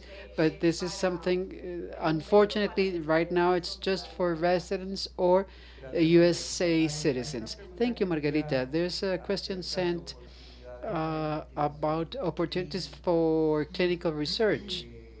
creo que fue I believe Daniel el que uh, presentó this was it un was Daniel mecanismo que who tiene el talked Instituto about a de mechanism that Salud Integrativa y integrative Complementaria and que se llama complementary Tools for health, Clinical which Investigation. is called Tools for Clinical No sé, Investigations. I Susana, don't know, si Susana. entendiste esa pregunta, Remember si se who refería a formulated the temas question? If específicos. it had it referred about something more specific? Sobre eso. Oh, it's a bit. Oh, Ya, ya. can go and talk to the No, students. I ok. can barely hear her. Margarita, después la doctora Fiorentino Margarita, quiere hablar Dr. contigo porque Fiorentina would like to ahora talk que to estás you acá en because Colombia, now that you're here in después de Colombia, salud, if pueda you brindar recover from una your cold, charla if you could come and give a little de lecture acá to de la students, Universidad Javeriana. students A from pesar de que eres una Universidad rival de Javeriana, los in Andes. spite of being a rival from your Andes ¿Me University. But escuchaste, Margarita? Margarita, were you able to hear me? Yes, about participating in a lecture. I would love it. Unfortunately, I travel on Saturday. I go back to the States. I would like to coordinate and open opportunities to talk to other young researchers. That's something very important for me as a researcher living abroad. Something that I forgot to mention about collaborations is to have access to the diaspora or community that lives abroad. It's people who would like to keep in touch with their countries, like myself. And yes, of course, I would love to talk and participate. Can be virtual or face to face. I'm always very happy to come back to Colombia whenever it can. Margarita, great. We can start with a virtual conference. So I'll put you in contact with Dr. Fiorentino. Un comentario muy pertinente y A relevante que pertinent hizo and relevant Margarita comment es lo made by difícil que a Margarita is veces how se hace difficult it is asistir a to conferencias attend internacionales. international Esto conferences. aplica no solo a This los not only investigadores applies to jóvenes young estudiantes, researchers sino and students, otras but personas que ya to están other más people avanzadas en su who carrera. Y por are lo more menos advanced in el their career. asociado At least colombiano de on the obesidad Integrative descubrió Oncology que desde Society, hace unos CIO, años se han for some implementado unos time, fellowships, varía de año en fellowships año, have been para que implemented. It varies personas from year to year. apliquen So para people su can conferencia y apply se selecciona un grupo en in particular de países que ingresan a group is selected of low and medium income countries to be able to attend the conference. Next conference will be held in Canada in September. I don't know if Santos, if you're there, you could make any comment on this regard. Santos is not here. I can ratify that for such a conference there are going to be fellowships. And those interested in applying, let me know so you can, so you'll have time to apply. This is going to be September of this year in Canada. Okay, having said this, we will finish this first session. It was very good. We're going to have a recess of coffee break of 10 minutes, and we will return to our last conference of the day, which is opportunities, but for research opportunities on the integrative oncology and related sciences. We will have Dr. Patti Gravi and Dr. Parta Basu. So we will be back in 10 minutes.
Bueno, buenos días o buenas tardes Good de morning or good nuevo. afternoon again. Ahora vamos a pasar a la Now we shall última go to our sección last del session curso. of this course. En la primera parte de la The, mañana fir- estuvimos uh, the escuchando first part in the sobre morning, we were listening oportunidades para about capacitación o opportunities investigación for o training en inglés. Y ahora training vamos a hablar and sobre research, oportunidades and now we're going to talk internacionales about international para opportunities apoyar la to investigación, support ya sea en research, oncología being it integrativa in o en integrative áreas oncology relacionadas, or por ejemplo, areas related. For implementación. example, science of Para implementation and eso others. ya tuvimos esta mañana a This la doctora morning we Patti Gravi, had Patti Gravi. que ella es la She directora is asociada del the Centro de deputy Salud Global director of the del Center Instituto de for Cáncer Global y Health Naturales de National los Cancer Estados Institute Unidos, and National Institutes of Health, NCINH, y NCI, Patti NIH. va a participar en esta Patty will sesión y va a participate in this hablar de session. algunas She's going oportunidades de to talk about investigación some bien concretas. Como specific decía research opportunities. anteriormente, As I previously mentioned, por un tiempo, tanto el for centro de some NCI time, como FONAC se NCI había Center dedicado and others demasiado had devoted a themselves África y otras perhaps too áreas. much to Africa Y and other a areas. partir de la But llegada as de of Patty Patty's y algunos arrival aliados, and some other allies, cuando ella like estuvo en in la, my case when I se was with están her, replanteando y volviendo they a are trabajar más going con América back Latina y to el work Caribe, more with que es Latin una America and the Caribbean, importantísimo. which is a Que a very veces no hay important que area. empezar desde And cero sometimes we don't have to creando start from los scratch, países as desarrollados. is the case of Bueno, many African entonces, countries. Patti, ¿estamos So, preparados? Patty, we are Si quieres prepared, empezar con and las if you oportunidades de can investigación. begin, it will be a pleasure. Okay. Thank you so much, Alejandro. And again, it's such a pleasure to be here with you guys. And I really am super disappointed I can't be there in person. Let me just start my slideshow and just, if someone can let me know that everything is, yeah, I see it's visible. So that's great. So I'm really happy to talk about some of the things that we're trying to do at the Center for Global Health at NCI to really increase the support that we have for reducing cancer incidence and mortality across the world, because that really is one of our, kind of core missions, is that, cancer happens everywhere, and cancer research that happens anywhere should be able to inform cancer control in any country. And I think that's very bidirectional. So the innovations that are happening in Latin America and Caribbean are as important to the United States and other countries as vice versa. And so that's one of the kind of core values that we have.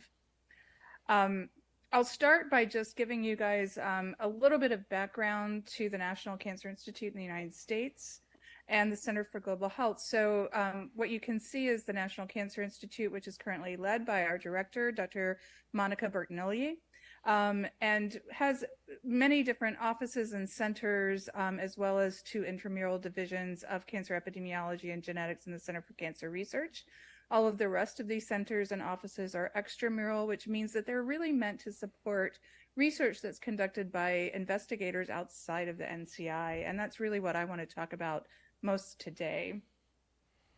The history of the International Cancer Research at NCI is that in 1937 was instituted the National Cancer Act, and that was instituted to secure for the Institute consultation services and advice of cancer experts from the United States and abroad, and to collect information as to studies which are being carried out in the United States or any other country pertaining to the cause, prevention, and methods of diagnosis and treatment of cancer. So really to share information.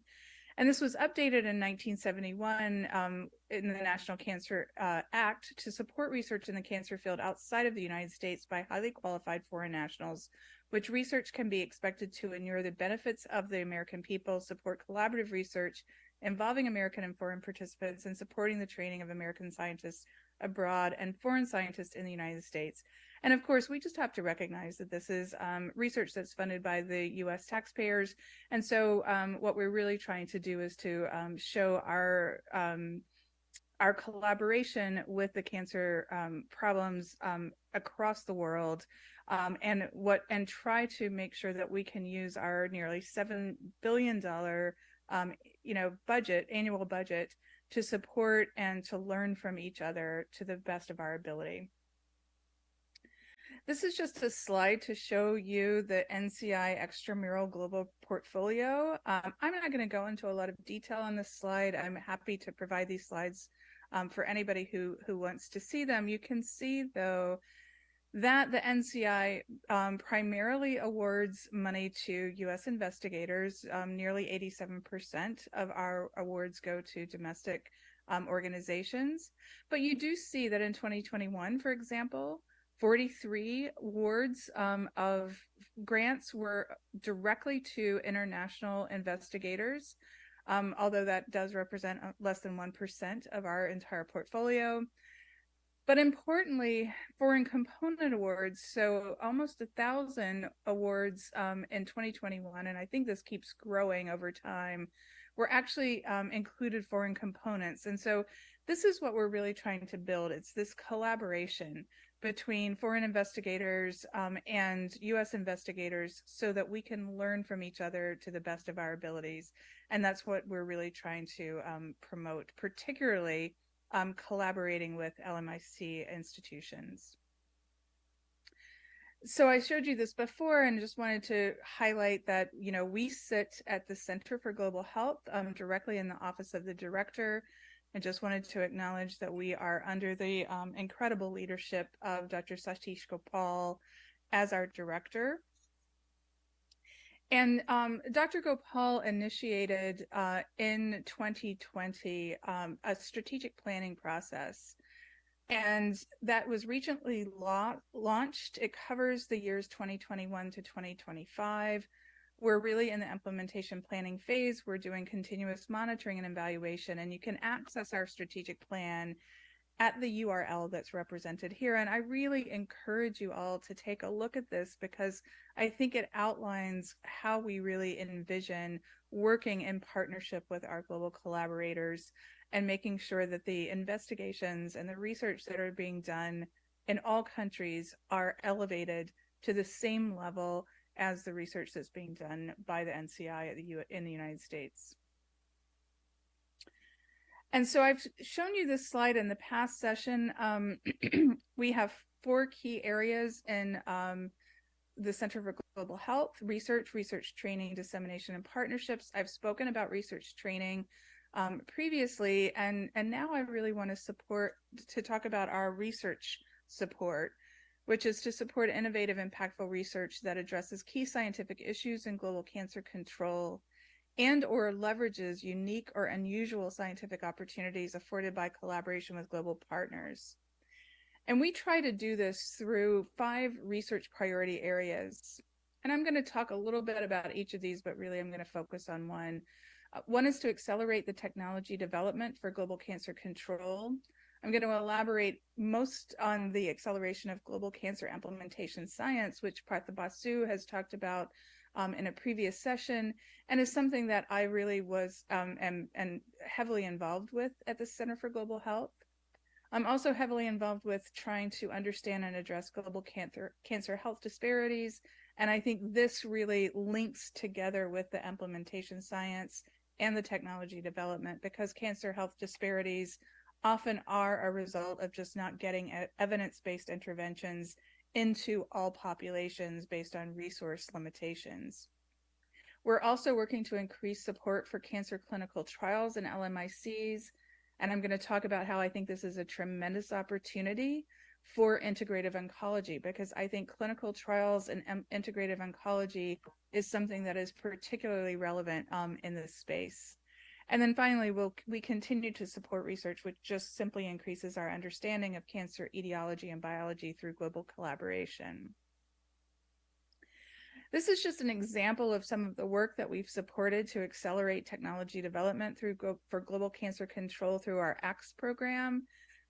This is research that was conducted in Zambia, which showed that, where people don't have colposcopy capabilities for treating cervical precancers, and people have been doing cryotherapy for many years, and you can see that these tanks that are required to support cryotherapy are not only really hard to procure, they're also just very hard to maintain, have been replaced by new technologies funded through the ACTS program for the development of portable battery-operated thermocoagulation devices. And this is just an example of research that was funded to show that the cryotherapy, thermal ablation, and excision groups were equivalent in terms of their ability to successfully treat cervical precancers.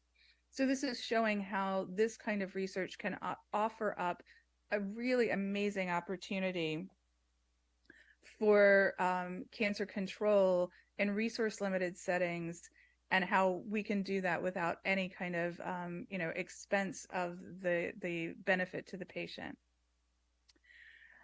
We also try to understand and reduce global health disparities, and I'm actually presenting work that was funded through the NCI to myself and Valerie Pastel-Don in Peru, where we looked at the ability to do an implementation science project to use those thermal ablation devices more closer to point of care at primary health facilities, and also to use self-sampling for HPV DNA testing for screening rather than having to go and have a speculum examination.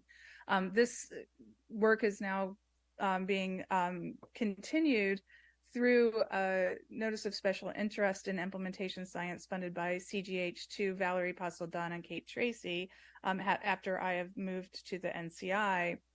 And what you can see is that if you look at the rural, peri-urban, and urban disparities in cancer screening prior to using HPV testing with self-sampling, which does not require a speculum examination, whereas visual inspection with acetic acid or pap smears did, you can see that the urban populations were reaching about just over 60% of the urban facilities were reaching cervical cancer screening elimination goals of 70%.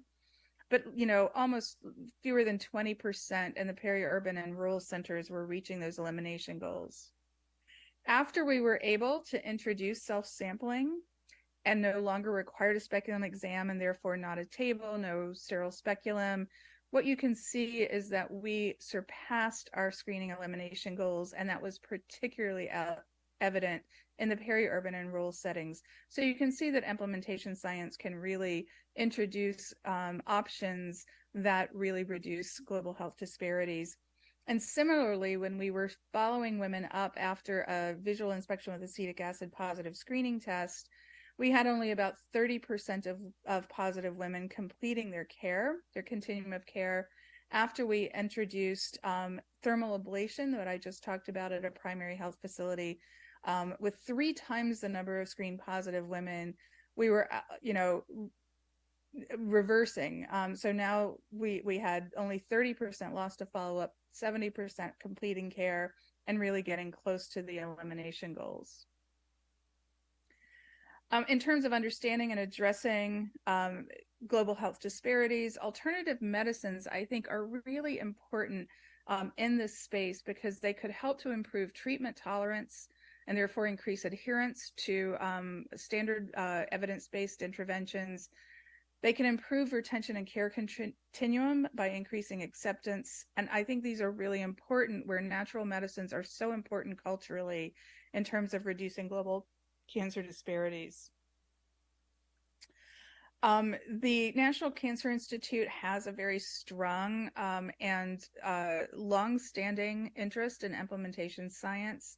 This is has been led by David Chambers at the Division of Cancer Control and Population Sciences. This is the website where you can go to, which has, if you pull down this research and practice tools, you can see a lot of information here about how to advance implementation science. And we've talked a little bit about this, but I just want to say kind of what is implementation science. And it's really the science to understand the evidence to translational gap. We know that a lot of studies can be done that shows, for example, that intervention X can increase survival from, treat, or prevent disease Y. But what we also see that happens more often than we would like is that in real world practice, intervention X is either under, over, or misappropriately used, or there's insufficient training, infrastructure, governance, or policy environment to deliver intervention X. And so what that results in is a continued high burden of disease Y, despite the fact that we've got efficacious interventions available. And so implementation science really is the science to bridge that gap by doing studies that look at at strategies to improve implementation outcomes like feasibility, reduced cost, increased reach, increased uptake of interventions, increased fidelity in the delivery of interventions, the acceptability of the interventions by medical personnel in the communities, and then sustainability of those interventions. So we're really understanding the implementation process barrier that's framed on these implementation outcomes, implementation science design strategies to overcome both individual as well as health system organizational barriers, and then to test and adapt those strategies over time. So at CGH, we really sit at the intersection of research and practice. We consider ourselves a global learning health system. So as I showed you before, we really have a partnerships and dissemination branch, which takes evidence-based practice that's generated through international research endeavors, including those of IARC, WHO, and others, as well as NCI. We push that out into the community through all kinds of convening activities and stakeholder engagements. And then we listen to what's happening as people try to adopt those evidence-based interventions to reduce cancer burden. And that's where we generate the practice-based evidence that we feed back into our research and training branch so that we can continually be responsive in designing research funding opportunities that actually meet the needs of the community.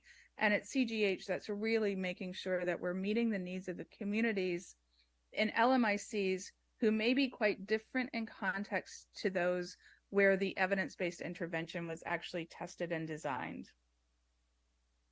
Here are some of the implementation science initiatives that we have at CGH.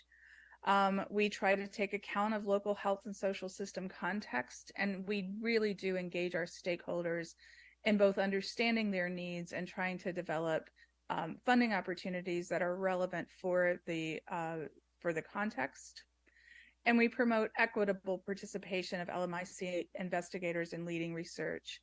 So in all of the work that we do, we require LMIC investigators to be co-PIs at least of the research, and we require and review that there is a very strong engagement in LMICs. This is not helicopter science. We're trying to really reverse that. Some of the current initiatives and funding opportunities that we have are listed here. In red are opportunities that are active. And what I can say is I think I have another slide to show you where you can go and find our active research. One of the active opportunities that I really want to highlight is our Notice of Special Interest for dissemination and implementation science for cancer prevention and control in low resource environments. And I think this can be very relevant to implementation of alternative therapies.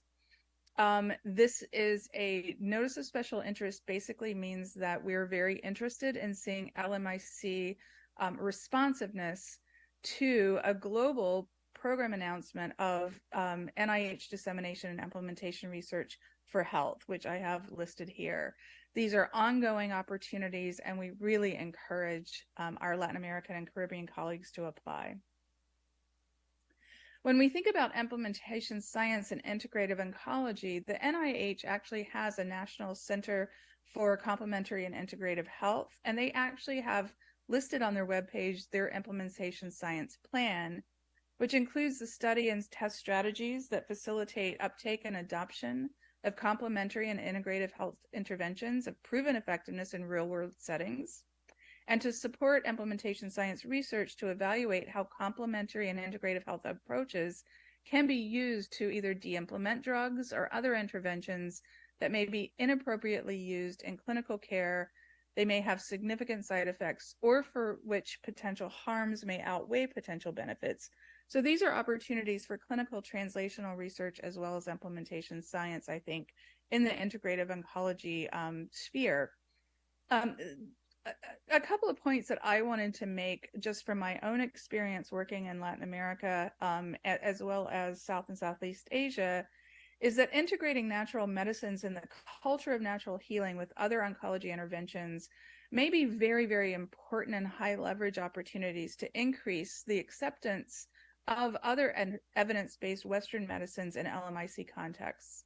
And I think also research to understand potential drug interactions that may be specific to commonly used natural medicines when they are combined with other kinds of evidence-based cancer treatment interventions may be really important and valuable to make sure that we are providing the best care for the realities that are going to be true of the patients that we are treating in the Latin American and Caribbean context relative to where the drugs were initially tested in potentially US and Western European populations. Again, this is just a website where you can look at our research and training opportunities. I've spoken about that before.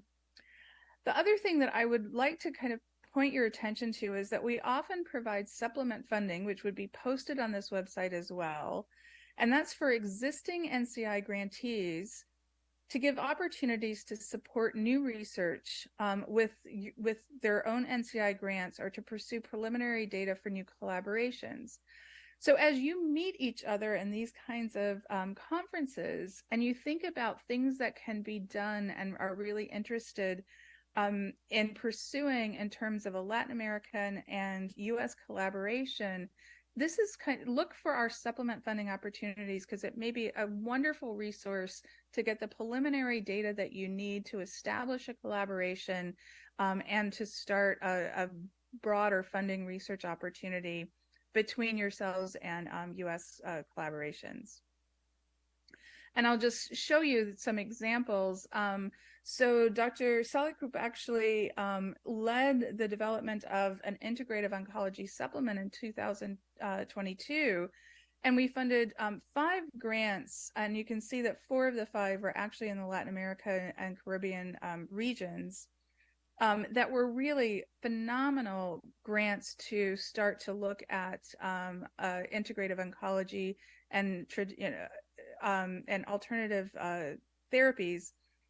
And these are things that can then be leveraged for newer opportunities through regular grant applications. And so I really encourage you guys to keep an eye out on our webpage for these opportunities. And then with that, I'd really like to thank you again. This is my email. Please contact me. Please go to our website. Keep looking for those opportunities. We really do want to increase our funding portfolio in Latin America and the Caribbean. Thank you so much.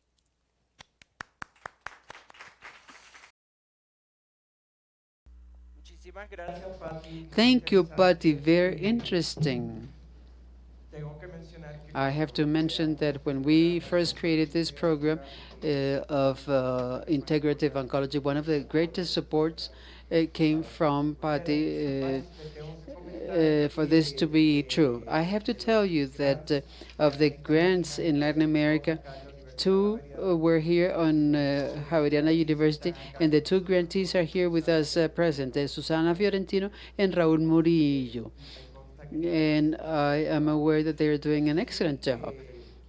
I also want to mention that as part of that program, although I'm not there, we've been discussing for this year, probably at the end of the year, to have a meeting to see where these grantees are, what have they achieved, what they haven't been able to achieve, what gaps do they see, what opportunities do they see. So it's NCI to have the opportunity to rethink how to direct these things. I don't know if you would like to add anything about this, Patty. Patty? I'm sorry, Alejandro, I didn't catch everything. Can you repeat that again? Just quickly, the question. So what I'm talking about that 2 of the grantees from the Integrative Oncology, they are here with us.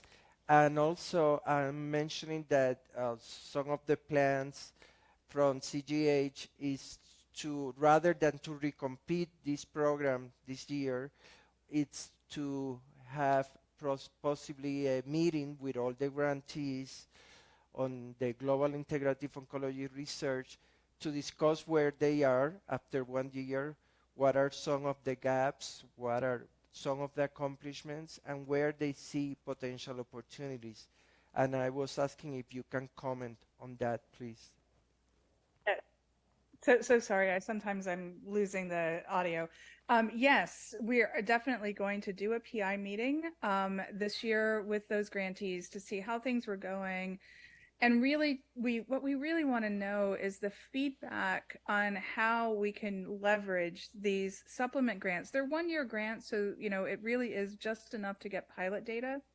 But how can we leverage these into larger funding opportunities? And I do think that there is interest within the for Global Health of thinking about how we can do and better support integrative oncology through our research grant mechanisms. So hearing from the investigators and what kind of wonderful work has resulted from these supplements is going to be a great mechanism for us to make a case for asking for more funding to support this incredible research.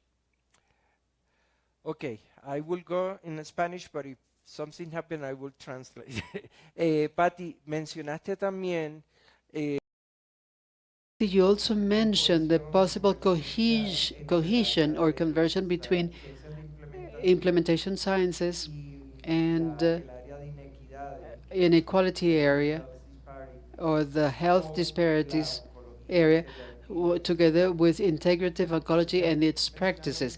Could you mention or say something about where you see some opportunities in this regard? Yes, I think that what we want to be thinking about is, health disparities are definitely multifactorial.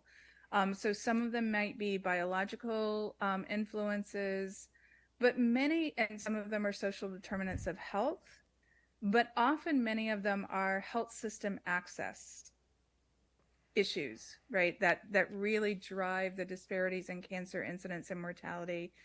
And where we see the disparities resulting from differential access to effective treatments that are accessible and affordable, that's where we really can make tremendous strides in merging implementation science in terms of, addressing strategies, developing new technologies that can get better access to the most disadvantaged populations in our society to reduce the cancer health disparities. And so I think that's where I see the intersection being tremendous. Patty, another question that we have is with regards to, you said something about the clinical trials, and NCI, although has international experience in clinical trials, the great majority is with high-income countries, Europe, Canada, etc. And I know that in the Global Health Center, specifically with Satish as director and you as associated director, there is a movement to see how can we better support clinical trials and low and medium income countries. For example, we have Dr. Fiorentino, who has a grant on integrative oncology supplement, and she is on phase 2 of her study, and thus far has been supported by a World Bank grant. But she wants to continue to phase 2 and phase 3. So I would like you to comment on this regard. I know it's not easy because clinical trials are always difficult in our countries because of the lack of infrastructure, etc., are even more challenging, but not impossible. One thing is to have a challenge, and another thing is to really have possibilities. I would like you to comment on this regard too, Pat. Great. Thank you so much for that opportunity. And I think the one main comment that I want to say is that we're still very much in the early phases of thinking about how the Center for Global Health can better support clinical trials research in LMICs. And I think that what I would encourage anybody in the audience here to do is to reach out to me, to Dr. Gopal, to Dr. Ophira Ginsberg, who's leading some of these efforts at the Center for Global Health. Because what we really need is to hear what the needs are for clinical trials, research, and support in your countries.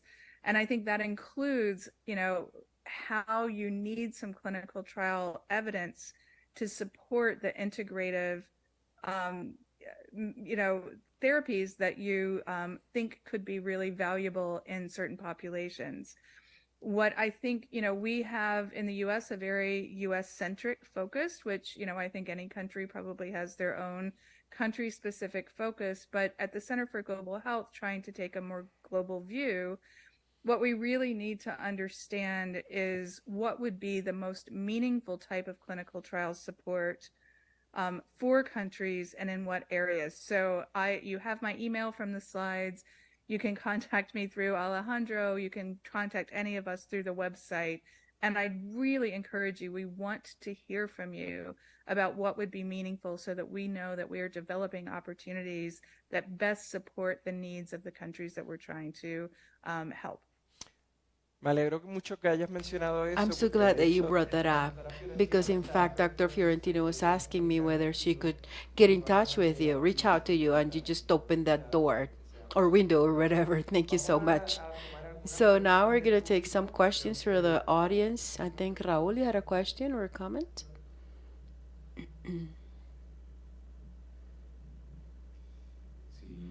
Yes. Hi, Patty. This is Raul Murillo with the hat of the director of the Cancer Center on. I just wanted to ask you a couple of things. Thank you very much for your presentation. One is how competitive can these clinical trials be on natural products within the grand scenario for clinical trials in NCI? Second, yesterday, Gabriel Lopez from MD Anderson showed us how he has generated evidence by a type of studies that could not fit within the rigorosity that the clinical trials have before and after, comparing the symptoms by a simple intervention and then the comparison after. And he showed how many of these works have become part of the evidence that the NCCN have for recommendation on clinical practices. The second question is regarding these type of studies. Would they fit into any of the funding programs that NCI has? Yeah, hi, Raul. It's so nice to hear you. At least I'm sorry I can't be there and see you in person. I think you raised two really fundamentally important questions. And again, I'm going to come back to say, please reach out of what you think is needed to either me, Satish Gopal, or Fira Ginsburg at CGH, because we really want to hear how we can best support. I think to your first question about the rigor of clinical trials, I've actually just recently written an article that's going to come out soon in Nature Medicine. It's a worldview about how we need to rethink how we consider what we consider to be evidence-based medicine. What is evidence? Evidence has to be a function both of the results from very well-controlled trials so that we can isolate treatment effects, but it also has to include the realities of implementing that intervention in public health practice. And so I think that what you're talking about in terms of rigor is really, really critical and important. And this is something that I think you could communicate to the Center for Global Health in terms of how we need funding opportunities that address clinical trials from a more pragmatic perspective. So I'm going to encourage you to reach out to us and tell us what's needed, because I think that the more we hear from the practice community and the research community, the more we're going to be able to tailor our funding opportunities to meet the needs that are there. I think that for the second point, which now I'm forgetting, can you please remind me? Sorry. Sí, ayer Gabriel López nos mostraba cómo en MD Anderson Anderson, they had created a program where they have research exercises that are a lot simpler, comparing the before and the after of an intervention, the symptoms before the intervention, and then after the intervention, they measure them, and then he showed how many of these studies have become the evidence base used in guides such as NCSN for the recommendation of clinical practices. The question is, do these type of studies have can fit in these programs for Right. Yeah, yeah. And I remember your question was also about the competitiveness for our current funding. So I think that what we're trying to do, I think at present, there is a standard for what is expected for a clinical trial, through our review process, which, some of these might not, compete as well.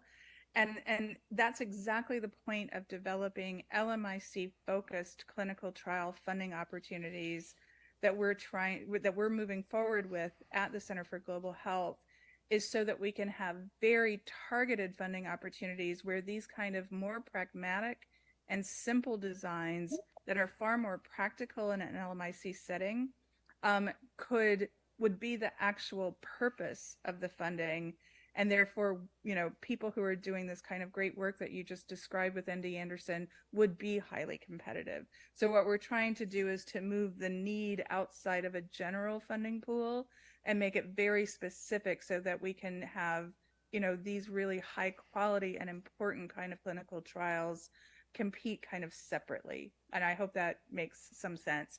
But again, we're in a phase where we could really use the feedback from the clinical community of what's needed, so that we can be sure that we develop those funding opportunities to meet the needs of our of the investigators that we'd like to support.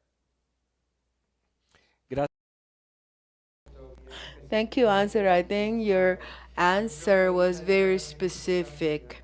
And I think also that is the importance when the integrative oncology program, when we made the decision as to not recompete that this year and see from the researchers that have the grants to give us feedback, because it doesn't necessarily have to be a completely new program in integrative oncology. We can use implementation sciences, we can go to the disparity thing, or maybe integrative oncology, but the researchers' feedback from LMIC is fundamental. I don't know what you think, Patty, but I think you're absolutely right. And I think there are multiple ways to reach out to us.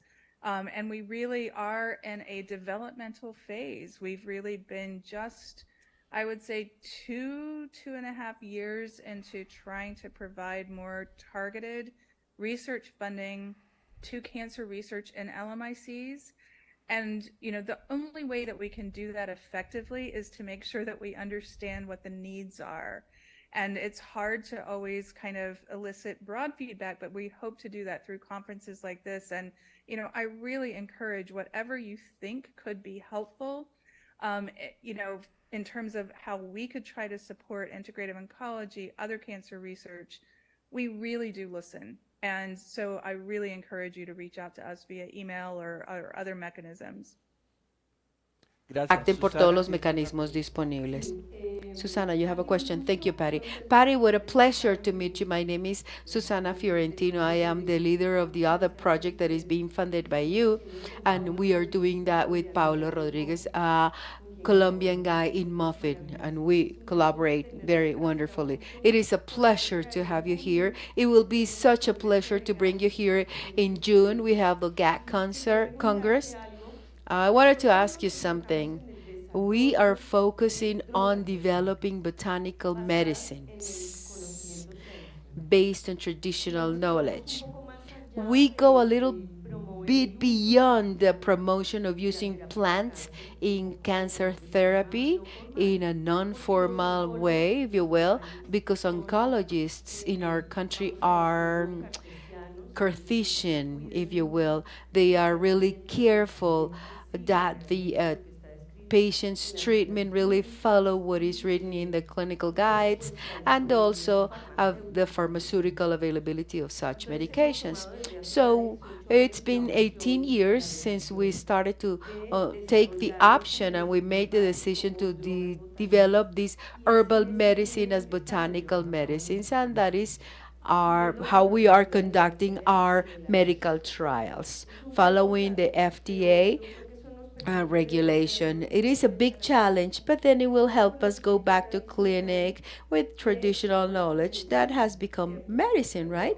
Because botanical medications end up being medicine. I would like to hear what you think of our journey, and if you think that we actually took the long way and that we should have stayed in validating the traditional knowledge, or if you think we should.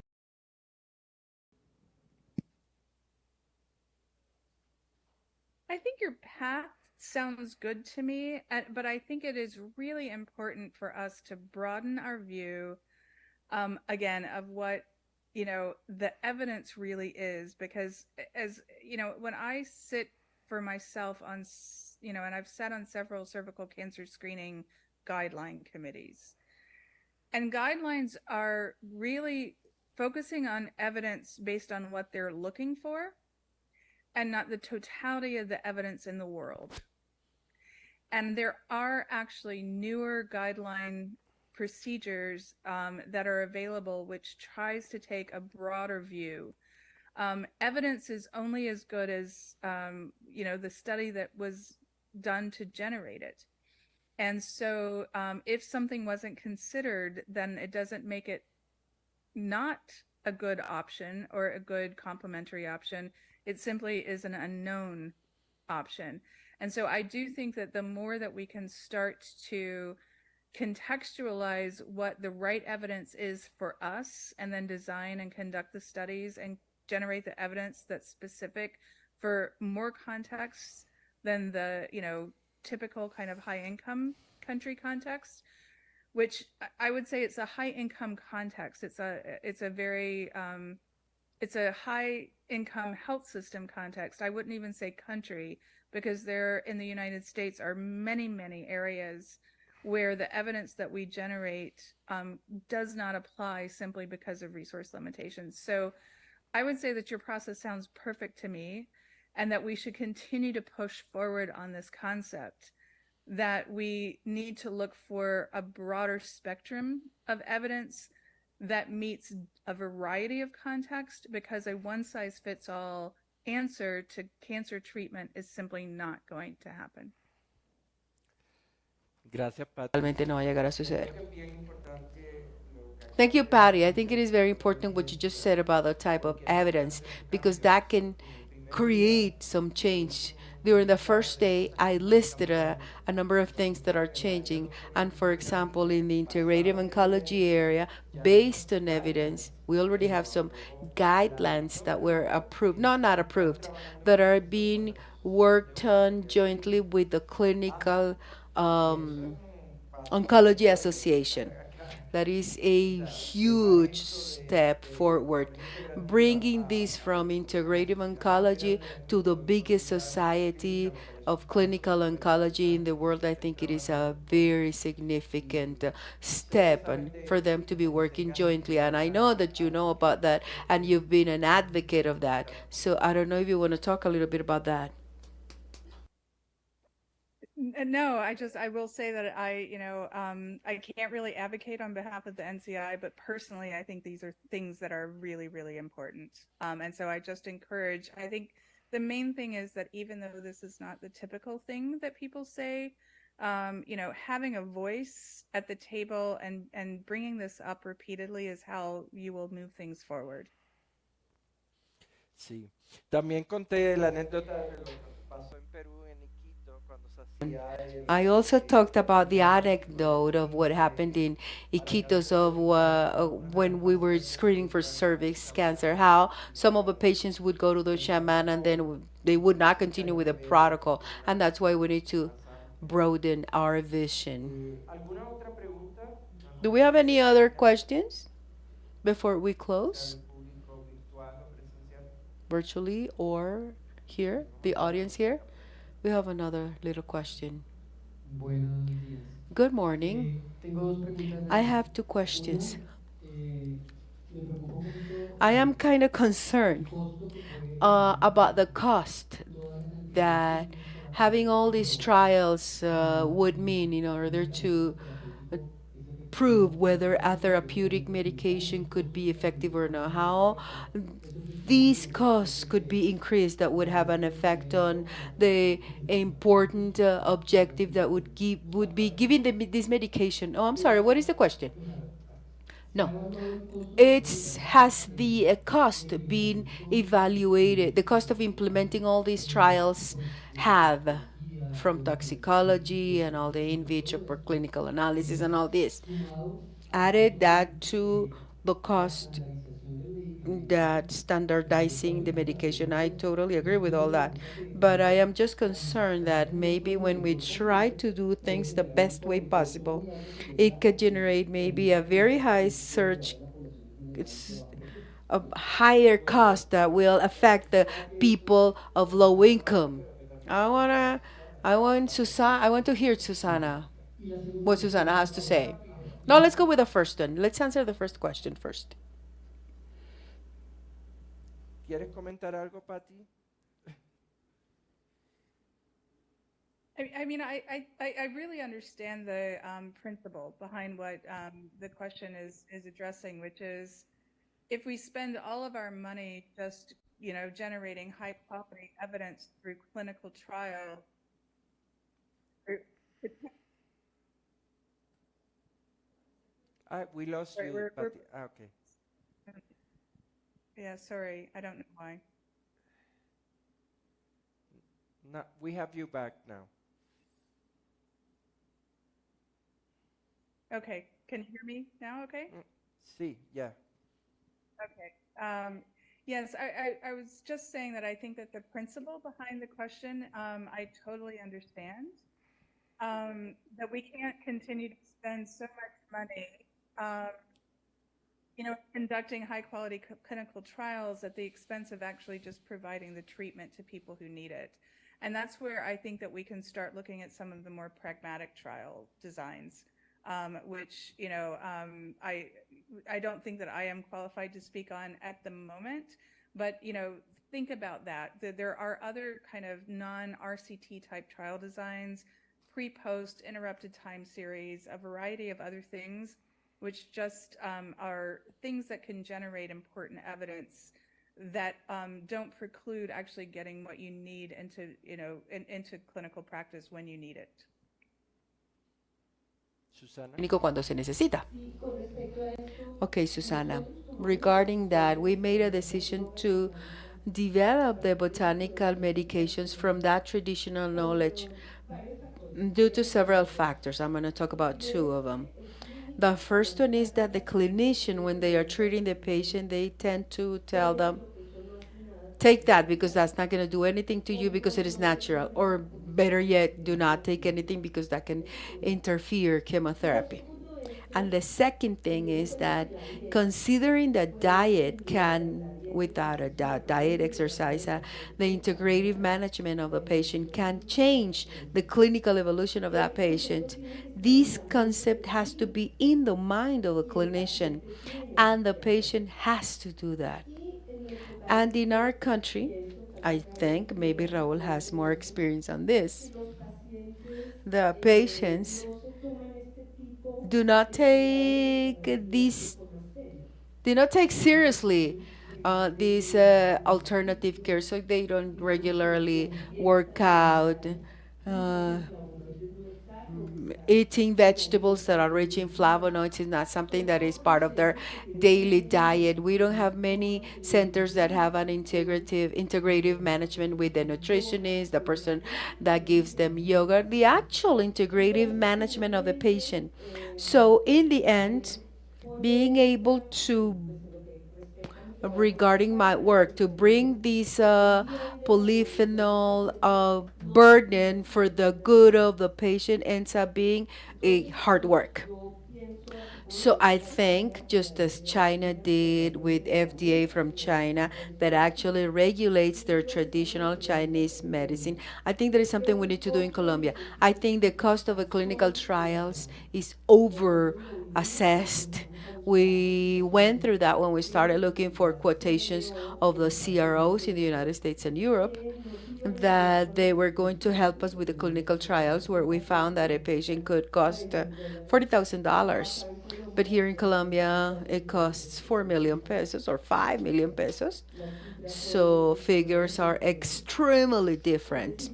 So we can have a quality clinical trial, registering clinical trial like the ones we have, with costs that can be afforded. And I think that all these has to end up in all these developments be funded by the states. And even though we have pharmaceutical companies that will sell this medication, do that in nice manner and something that is going to be sustainable with the patient and the planet. Not an industry that is going to benefit just a few, but is going to benefit a lot of people. We could talk about this for a long time, but I want Patty to talk about that, just to have her perspective. If we talk about, you said 4 million pesos, right? We're talking about less than 1,000. Yeah, I think this is something that's probably beyond my scope to be able to comment on. But again, what I would encourage you guys to do is to really, write these comments to the NCI, because these are important considerations for us to factor into our decision making on how we support clinical trial funding through NCI and LMICs. Gracias. ¿Tenemos otra pregunta? Dígame. Second question. I love the concept, or everything that is being done with integrative medicine. For me, I am an alternative doctor. It means that we are thinking about joining conventional medicine with alternative medicine. And I have a lot of questions about what are the types of alternative medicines that you can get resources for research, because we have neural therapy, we have homeopathy, I've heard about acupuncture and phytotherapy. But what about the other ones? How many options are there for them Puedo to hacer un do comentario. research? I would like to make a comment about that. Maybe the person that leads the part of the supplementary medicine in NCI, we work together, but we think differently. I personally do not support using the term of alternative medicine. I am very interested in whatever it is integrative, looking at the patient and it is in a comprehensive manner for that patient to be the core of the attention, and that we can supplement conventional medicine at the treatment level or the side effects level with practices that, through the evidence, for example, the case of Sloan Catering yesterday with acupuncture that Dr. Young Mao presented is a product of, is an outcome of studies of clinical phase that are tertiary. This is extremely tested with patients, and I think that to the benefit of the patient and to the benefit of health, uh, public health, the best thing is to to supplement, because when we say alternative, we can it can mean anything. And I was talking about the approach of the national university that, in my opinion, is wrong. Is that they are focusing on one area, but not in a comprehensive manner. I don't know if Natalia and Raul have anything to say about that.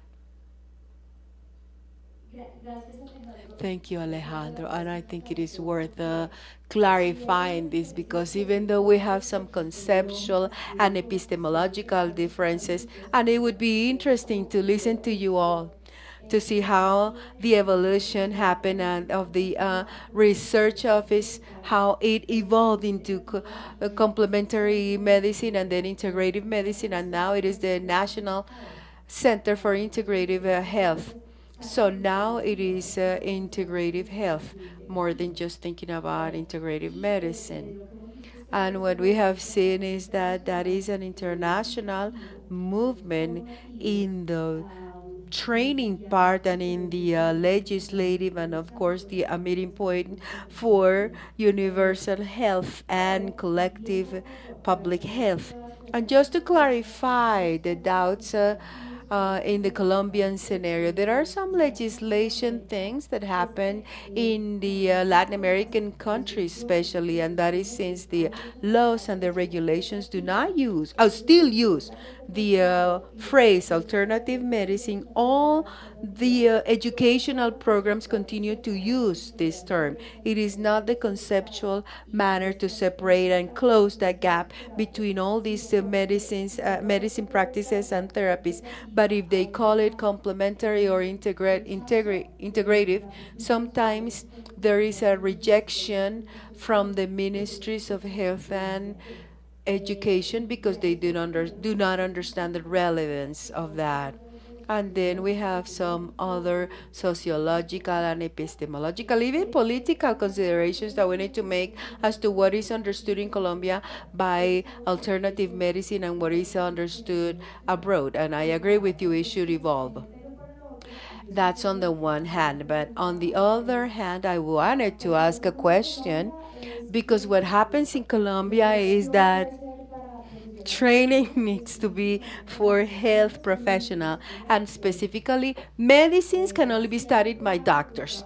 So if there is a postgraduate program for other, for non-medical professionals, they can only learn therapies, the therapies that are part of the traditional Chinese medicine, traditional additional therapies like massages, and the medicines as the homeopathy, chiropraxis. That's, we call that osteopathy as medicine, and neural therapy is also considered medicine in Colombia. Only graduated medical doctors can study this. That is what the legislation says. You cannot have that study and you cannot offer the service or get the licenses to open the offices if you don't have that training. So the question and reflection would be, what is the meeting point, and also now going to how it happens in the United States between the naturopathic doctors, doctors that have been trained with the the traditional Chinese medicine or Ayurveda, that is an undergraduate study. How, what are the meeting points among them that have a specific training on a specific area?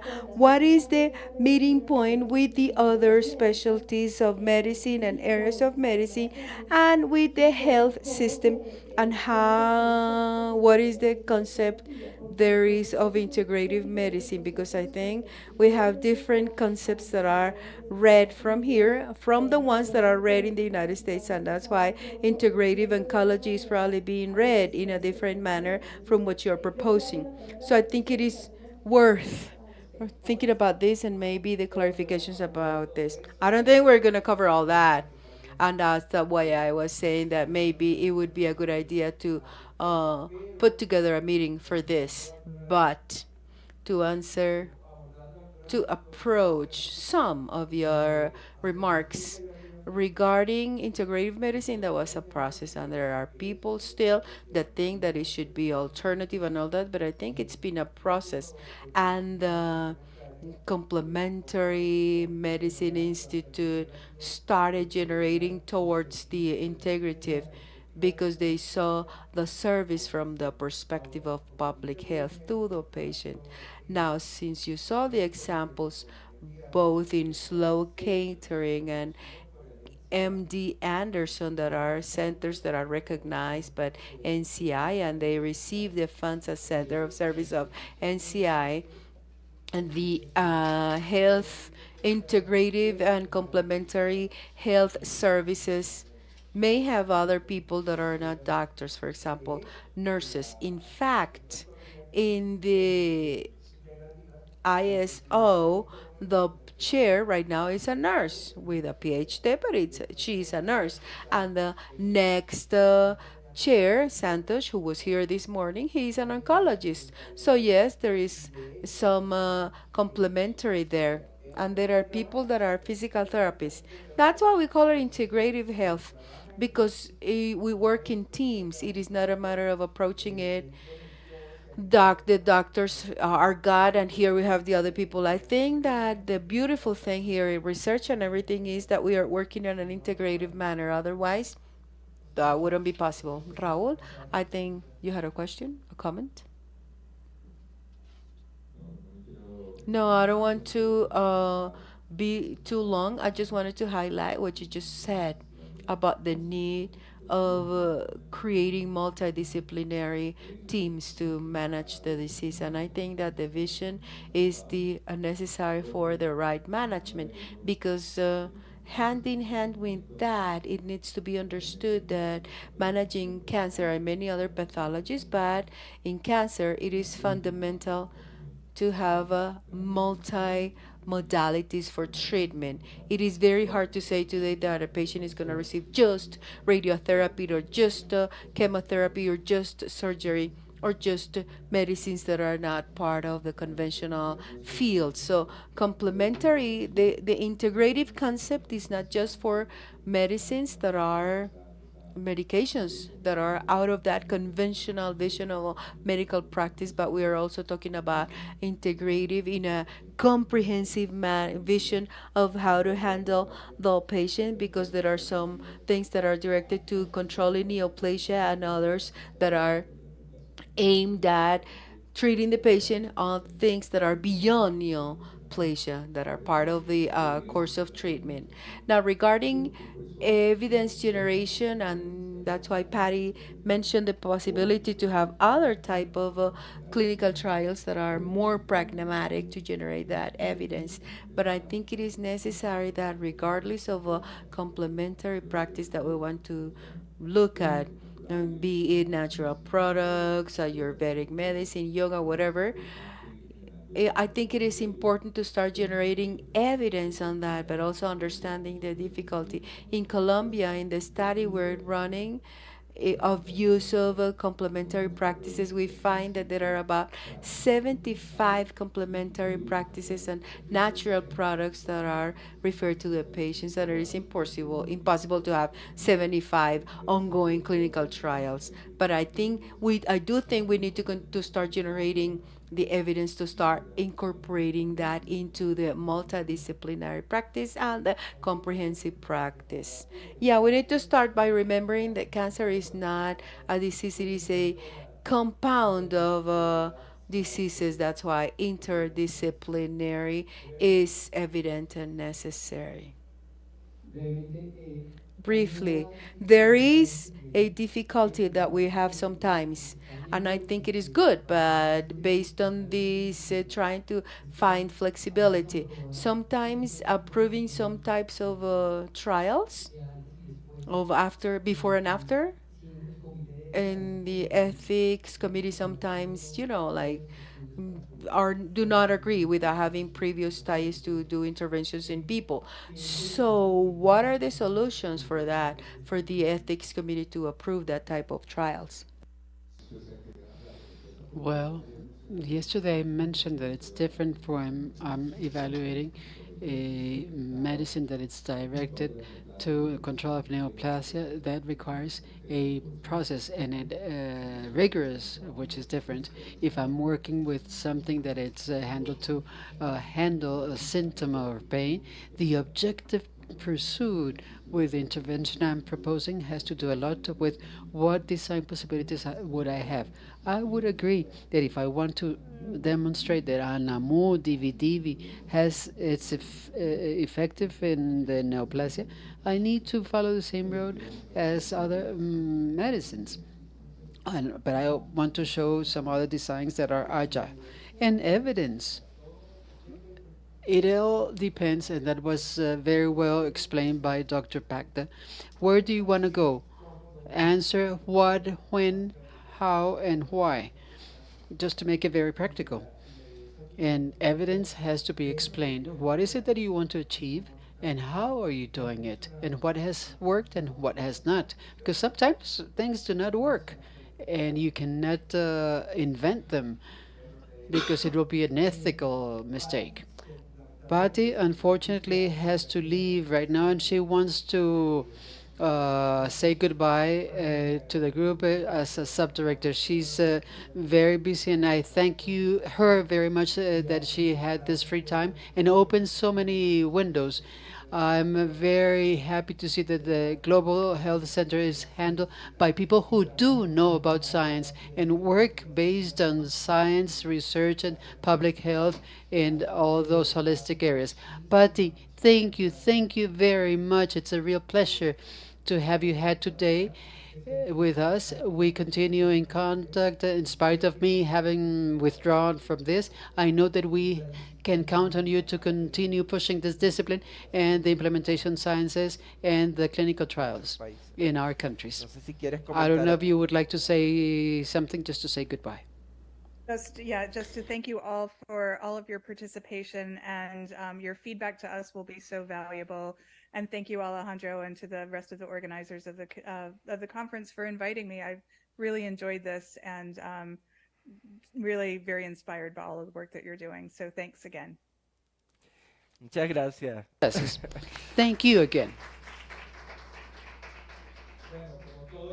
As all the good things always end, it's been a pleasure to have you all of here, virtually as well as here present. We reached 600 people participating. It's a wonderful group. We have people from Colombia, but also people from Argentina, Brazil, Mexico participating, and we will supplement ourselves a lot. I just received a message from a Brazilian person that it's interested for us to meet with the new director and the oncology center in Brazil to talk in a more practical way about the integrative oncology research. We're also seeing that the World Congress of Traditional Medicine, that it's going to be the possibility of having a panel on integrative oncology. So on my part, thank you very much for your kind attention, participation. I personally learned a lot too. And I will ask Dr. Fiorentina that thanks to her, we were able to have this course. And Raul, if you're here, so for you to adjourn this course. Let us start with Dr. Susana while Raul is here. I would like to thank all of you for having been here present until the end of this event. I believe that, excuse me, to have integrative oncology as the axis of different disciplines that are incorporated in treatment of cancer makes everyone to identify themselves in their daily work and end up participating in an interdisciplinary way and jointly way. We hope that these efforts that have come from basics and then come to the clinical and public health have echo, not only here at this university, but other oncological centers of the country and of Latin America, and to have an integrated work.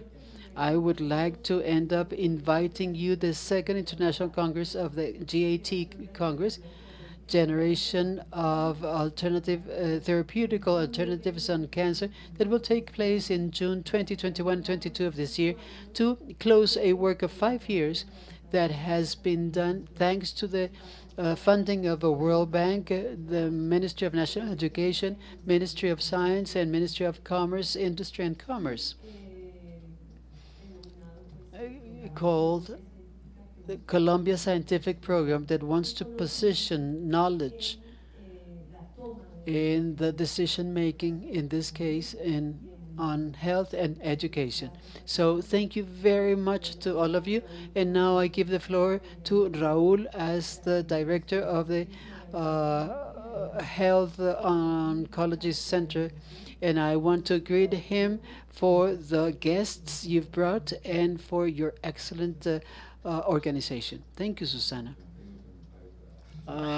People have asked me to stand up for the final words. Well, thank you very much for all the attendees virtually and present. Thank you, Alejandro, for the organization of this event, and also Susana for the leadership she has had in this topic within and outside the university. I would like to highlight some things that were noticed on these 3 days. One of them is, and the most important, is the need for this to progress with the collaboration in between the clinical groups and the ones who are specifically working on complementary medicines, like integrative oncology. If without that, it's going to be difficult to have a real progress.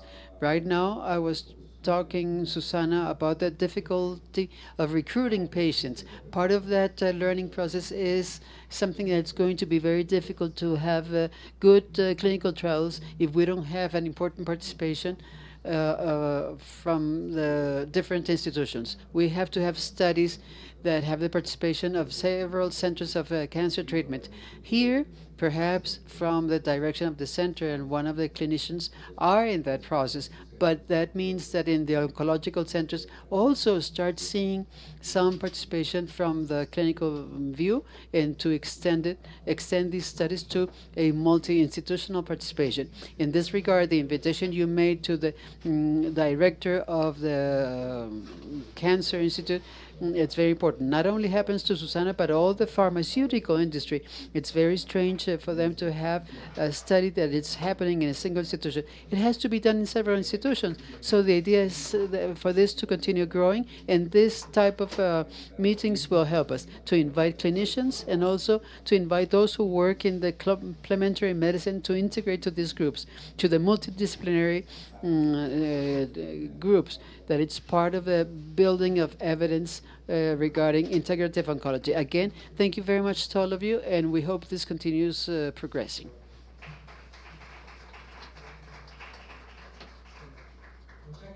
Thank you very much to all of you, and I would like to thank the team, GAT team, Daniela, Tatiana, that collaborated a lot, Yvonne, and of course the technical team and the simultaneous translation and the transmission of this event, for it to be able to have a hybrid congress, or it was excellent because we had lots of people interested. Thanks to all of you, and have a great afternoon.